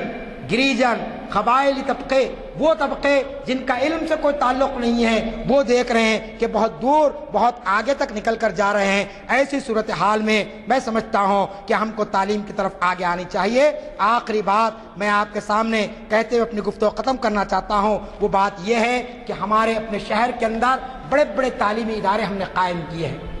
بلکہ ان کو یونیورسٹی کا درجہ دیا جا سکتا ہے، لیکن ان تعلیمی اداروں کو چلانے سے پہلے ہم کو ابتدائی سطح پر تعلیم کو عام کرنا چاہیے۔ آج پرائمری اسکول کی سطح پر، ہائی اسکول کی سطح پر آج ہماری تعلیمی صورتحال کیا ہے؟ ہم انتہائی پسماندہ ہے۔ اگر میں آپ کو بتاؤں تو سن کر آپ کو تعجب ہوگا کہ جو بچے ہمارے پاس پرائمری سطح میں ایڈمیشن لیتے ہیں، 100 بچے اگر ایڈمیشن لیں تو SSC میں آئے تک 100 کی جگہ پر 30 بچے باقی رہ جاتے ہیں۔ ان کی وجوہات کیا ہے؟ ان کے مسائل کیا ہے؟ اس پر ہم کو غور و فکر کرنا چاہیے۔ ہم کو سوچنا چاہیے کہ بچے آخر ڈراپ آؤٹ کیوں ہو رہے ہیں، کیوں جو ہے نا اسکول کو نہیں آ رہے ہیں، اور جو اسکول میں آ رہے ہیں پھر کالج کی سطح پر کیوں تعلیم نہیں حاصل کر رہے ہیں، جونیئر کالج سے ڈگری کالج کی سطح پر کیوں نہیں آ رہے ہیں۔ ان وجوہات پر ہم کو غور کر کے معاشی طور پر جو بچے پسماندہ ہیں ان کی تعلیمی ضرورات کو تکمیل کرنے کے لیے ہم کو اپنی آمدنی کا کچھ حصہ مختص کرنا چاہیے۔ بات یہاں پر زکوٰۃ کی آئی ہے۔ ایک رجحان عام طور پر مسلمانوں میں یہ پیدا ہو گیا، خاص طور پر دولت مند افراد میں جن کو اللہ نے بہت کچھ دیا ہے، وہ لوگ یہ سمجھتے ہیں کہ ہم زکوٰۃ دے دیے ہمارا فرض ادا ہو گیا۔ زکوٰۃ تو فرض ہے، یاد رکھ لیجئے، 2.5% آپ کو دینا ہی دینا ہے۔ اگر نہیں دیں گے تو خدا کے پاس آپ کی پوچھ ہوگی، آپ کی پکڑ ہوگی، لیکن 2.5% کے بعد بھی آپ دے سکتے ہیں، تو پھر آپ کو اپنے پیسہ نکالنا چاہیے ملت کی تعلیم کے لیے، ان بچوں کے لیے جو پسماندہ ہے، جو غریب ہے، جو یتیم ہے، جو یسیر ہے۔ پرانے شہر کی آبادی میں آ کر دیکھیے آپ کہ بچے پڑھنا چاہتے ہیں لیکن ان کے لیے کوئی سہولتیں نہیں ہیں، ان کی کوئی رہبری کرنے والا نہیں ہے۔ تو ایسے صاحب ثروت لوگ جن کو اللہ نے مال دیا ہے، وہ جو ہے نا زکوٰۃ کے علاوہ اس انداز میں بھی بچوں کی تعلیم کے لیے خرچ کریں۔ ان کا ایک پروگرام بنا ہے باضابطہ، سال 2 سال آپ دیکھتے ہیں ہم اپنے والدین کے ایصال ثواب کے لیے دینی مدرسے کو جاتے ہیں لوگ، اور کسی بچے کی ذمہ داری لیتے ہیں کہ یہ بچے کے حافظ بننے تک ہم یہ خرچہ دینے کے لیے تیار ہیں، ہم کو یہ بچہ عالم بننے تک ہم یہ خرچہ دینے کے لیے تیار ہے۔ جس طریقے سے آپ ایک عالم بننے کے لیے، ایک حافظ بننے کے لیے آپ کفالت کرتے ہیں، اسی طریقے سے عصری تعلیم میں بھی کوئی بچہ 5ویں میں پڑھ رہا ہے، 6ٹی میں پڑھ رہا ہے، تو آپ اعلان کریے کہ وہاں جا کر کہ ہم 10ویں تک ہم اس کی فیس دیں گے، ہم اس کی تعلیمی ضرورتوں کی تکمیل کریں گے۔ تو میں آپ کو یقین دلاتا ہوں یہ بھی آپ کا کام نیکی کا کام ہوگا، اس کا بھی اجر اتنا ہی آپ کو ملے گا جتنا کہ آپ ایک بچے کو عالم بنانے کے لیے خرچ کر رہے ہیں، کیونکہ آج عصری علوم کی ضرورت ہے، آج عصری علوم میں لوگوں کو لانے کی ضرورت ہے، اور اگر یہ کام نہیں ہوگا تو لازمی چیز ہے کہ ہم ایک جاہل اور ایک گنوار قوم کی طرح زندگی بسر کریں گے، چونکہ آج 15 شعبان ہے، آپ میں سے بہت سے لوگ روزے دار ہوں گے، لہٰذا میں اپنی گفتگو کو یہیں پر ختم کرتے ہوئے اللہ تعالیٰ سے دعا کرتا ہوں کہ اللہ تعالیٰ مجھے اور آپ کو علم دین اور علم یعنی عصری علوم دونوں میں مہارت اور صلاحیت عطا فرمائے، اور ہمارا جو شاندار ماضی تھا اللہ تعالیٰ ہمارا حال اور مستقبل بھی اسی طریقے سے شاندار بنا دے، اور ہمارا شمار بھی دنیا کی اعلیٰ ترین تعلیم یافتہ قوموں میں ہو، اور اللہ تعالیٰ پھر ایک مرتبہ ہم کو امامت اور قیادت کے منصب پر فائز فرمائے۔ رب اغفر وارحم وانت خیر الراحمین، وآخر دعوانا الحمد للہ رب العالمین۔ آج کے مخیر صاحب کے خطاب بڑے عالمانہ ہوتے ہیں، آپ کو اس کا اندازہ ہو گیا ہوگا۔ علامہ اقبال کا ایک شعر ہے، باپ کا علم جو بیٹے کو نہ ازبر ہو، ازبر کے معنی یاد رکھنے کے، باپ کا علم جو بیٹے کو نہ ازبر ہو، پھر پسر قابل میراث پدر کیوں کرو۔ علامہ فرماتے ہیں کہ بیٹا جو ہے باپ کا وارث بننے کے لیے تو تیار ہے، مگر باپ کا جو علم ہے وہ علم سے غافل ہے، وہ علم نہیں سیکھا ہے، اور چاہتا ہے کہ جائیداد میں تو حصہ ملے اور ورثہ پائے۔ تو آپ اندازہ لگائیے کہ علم کی اہمیت کتنی ہے، اور مجھے یقین ہے آپ یہ سوچیں گے کہ آپ کا تعلق اس سے کیا ہو سکتا ہے۔ جیسے آپ نے کہا، صرف دور مت جائیے، قرآن شہر کی حالت دیکھیے جا کے کیا ہے۔ کئی بچے آپ کو ایسے ملیں گے جو تعلیم سے بے بہرا ہے، کوئی پنکچر جوڑ رہا ہے، کوئی کتنی میں ملازم ہے، کوئی فلاں پڑھائی کے کام میں مصروف ہے، کوئی علم سے بالکل بے بہرا۔ تو یہ ہمارا کام ہے کہ ہم ان لوگوں میں احساس پیدا کرنا ہے کہ بھائی علم سے کیا حاصل ہوتا ہے، علم سے دین دنیا میں کیسی فلاح ہم کو ملتی ہے۔ ابھی IAS کے امتحانات کا ذکر آیا، 14% نہیں، مان لیجئے کہ اب 10% ہی ہیں، حالانکہ ہم جو کچھ ہیں بعض کا تو خیال ہے 20% بھی ہے، لیکن وہ اعداد و شمار ہمارے، ہم اس کے ابھی زد میں ہیں کہ وہ اعداد و شمار میں ہمارے صحیح اعداد جمع نہیں ہوتے۔ میں کہتا ہوں 10% ہی۔ تو 1000 سے کچھ زائد کی لسٹ آئی پرسوں IAS، تو 1000 میں 10% 100 ہوتے ہیں، 100 کی جگہ 35-34 آئے۔ اب اندازہ لگائیے کس قدر آپ پیچھے۔ یہ کہنا کہ صاحب امتحانات میں امتیاز بڑھتا جاتا ہے، میری حد تک یہ صحیح نہیں ہے، میں اس کو نہیں مانتا۔ ممکن ہو تھوڑا بہت ہوگا، اور لیکن وہ اتنا زیادہ تو اثر انداز نہیں ہو سکتا کہ آپ کے عادات کو اتنا زیادہ کم کرے۔ آپ کو معلوم ہے پچھلے سال IAS میں جو ٹاپ کیا ہے وہ کشمیری مسلمان، اور آج اس سے 12-15-20 سال قبل عارف الدین صاحب نے، KM عارف الدین صاحب مدینہ کے جو انہوں نے ایک فنکشن کیا تھا، اس فنکشن میں کریم نگر کے ایک طالب علم کو جو IAS میں آیا تھا اعزاز بخشا گیا تھا، کچھ انعام اکرام سے نوازا گیا تھا۔ اس بچے سے سوال کیا گیا کہ بھئی آپ سے جو سوالات ہوئے ہوں گے انٹرویو میں، اس کے بارے میں کچھ بتائیے۔ اب وہ اس وقت برسر خدمت ہے، شاید IAS کا 25-15-20 سال پہلے کی بات ہوگی۔ تو اس نے کہا، مجھ سے پوچھا گیا غالب کے بارے میں انٹرویو اور دینی معلومات کے بارے میں۔ اب آپ اندازہ لگائیے کہ ہمارے بچے جو ہیں یہ انگریزی تعلیم اور یہ سب تو صحیح ہے، مگر دینی معلومات میں کہاں ہے، ہمارے ادبی معلومات میں کہاں ہے، ہمارے ورثے میں کہاں ہے؟ یعنی آپ کے شعرا، آپ کے ادیب، آپ کے عالم اس میں کیا علم رکھتے ہیں؟ تو یہ جو ہے اگر IAS کی تیاری کر رہے ہیں اور اس کے ساتھ ساتھ اگر یہ بھی تیاری کر رہے ہیں تو یہ بھی کام آتی ہے، کیونکہ وہاں پر ایسے پوسٹ ہوتے ہیں جیسے مڈل ایسٹ کے سفرا، یعنی مشرق وسطیٰ جسے کہتے ہیں، عرب ممالک اور یہ دیگر اسلامی ممالک، تو اس میں جب پوسٹنگ کا سوال آتا ہے تو یہ صلاحیتوں کو بھی دیکھا جاتا ہے کہ آپ کے ادبی صلاحیتیں، اور اس میں آپ کو تو معلوم ہے اکثر مسلم حضرات کو ہی موقع دیا، غیر حضرات کو بھی دیا جاتا ہے، غیر مسلم حضرات کو ایسا کچھ نہیں ہے، لیکن ایسے مقامات پر جیسے سعودی عرب ہے یا کوئی آئے تو بہتر سمجھا جاتا ہے کہ بھائی وہ دین سے قریب، اسلامی معلومات سے قریب ہو. چنانچہ آپ ریکارڈ اٹھا کے دیکھ لیجیے، کئی ایسے لوگ ہیں جو ہمارے سفیر رہے، ظہیر احمد صاحب رہے، محمود بن محمد صاحب رہے، اور اسی طرح کے اور لوگ رہے، عبداللہ صاحب مدراس کے تھے. تو یہ سب جو بھی ہیں دین سے بھی واقفیت رکھتے تھے، اور IAS IPS. اور آج ہمارا بچہ نہ آئے دین سے واقف ہے، نہ دنیا سے پوری طریقے سے واقف ہے، اور یہ سمجھتا ہے کہ ہم تیاری کر کے جا کے بیٹھیں گے. تو دین کی تعلیم بھی بہت ضروری ہے،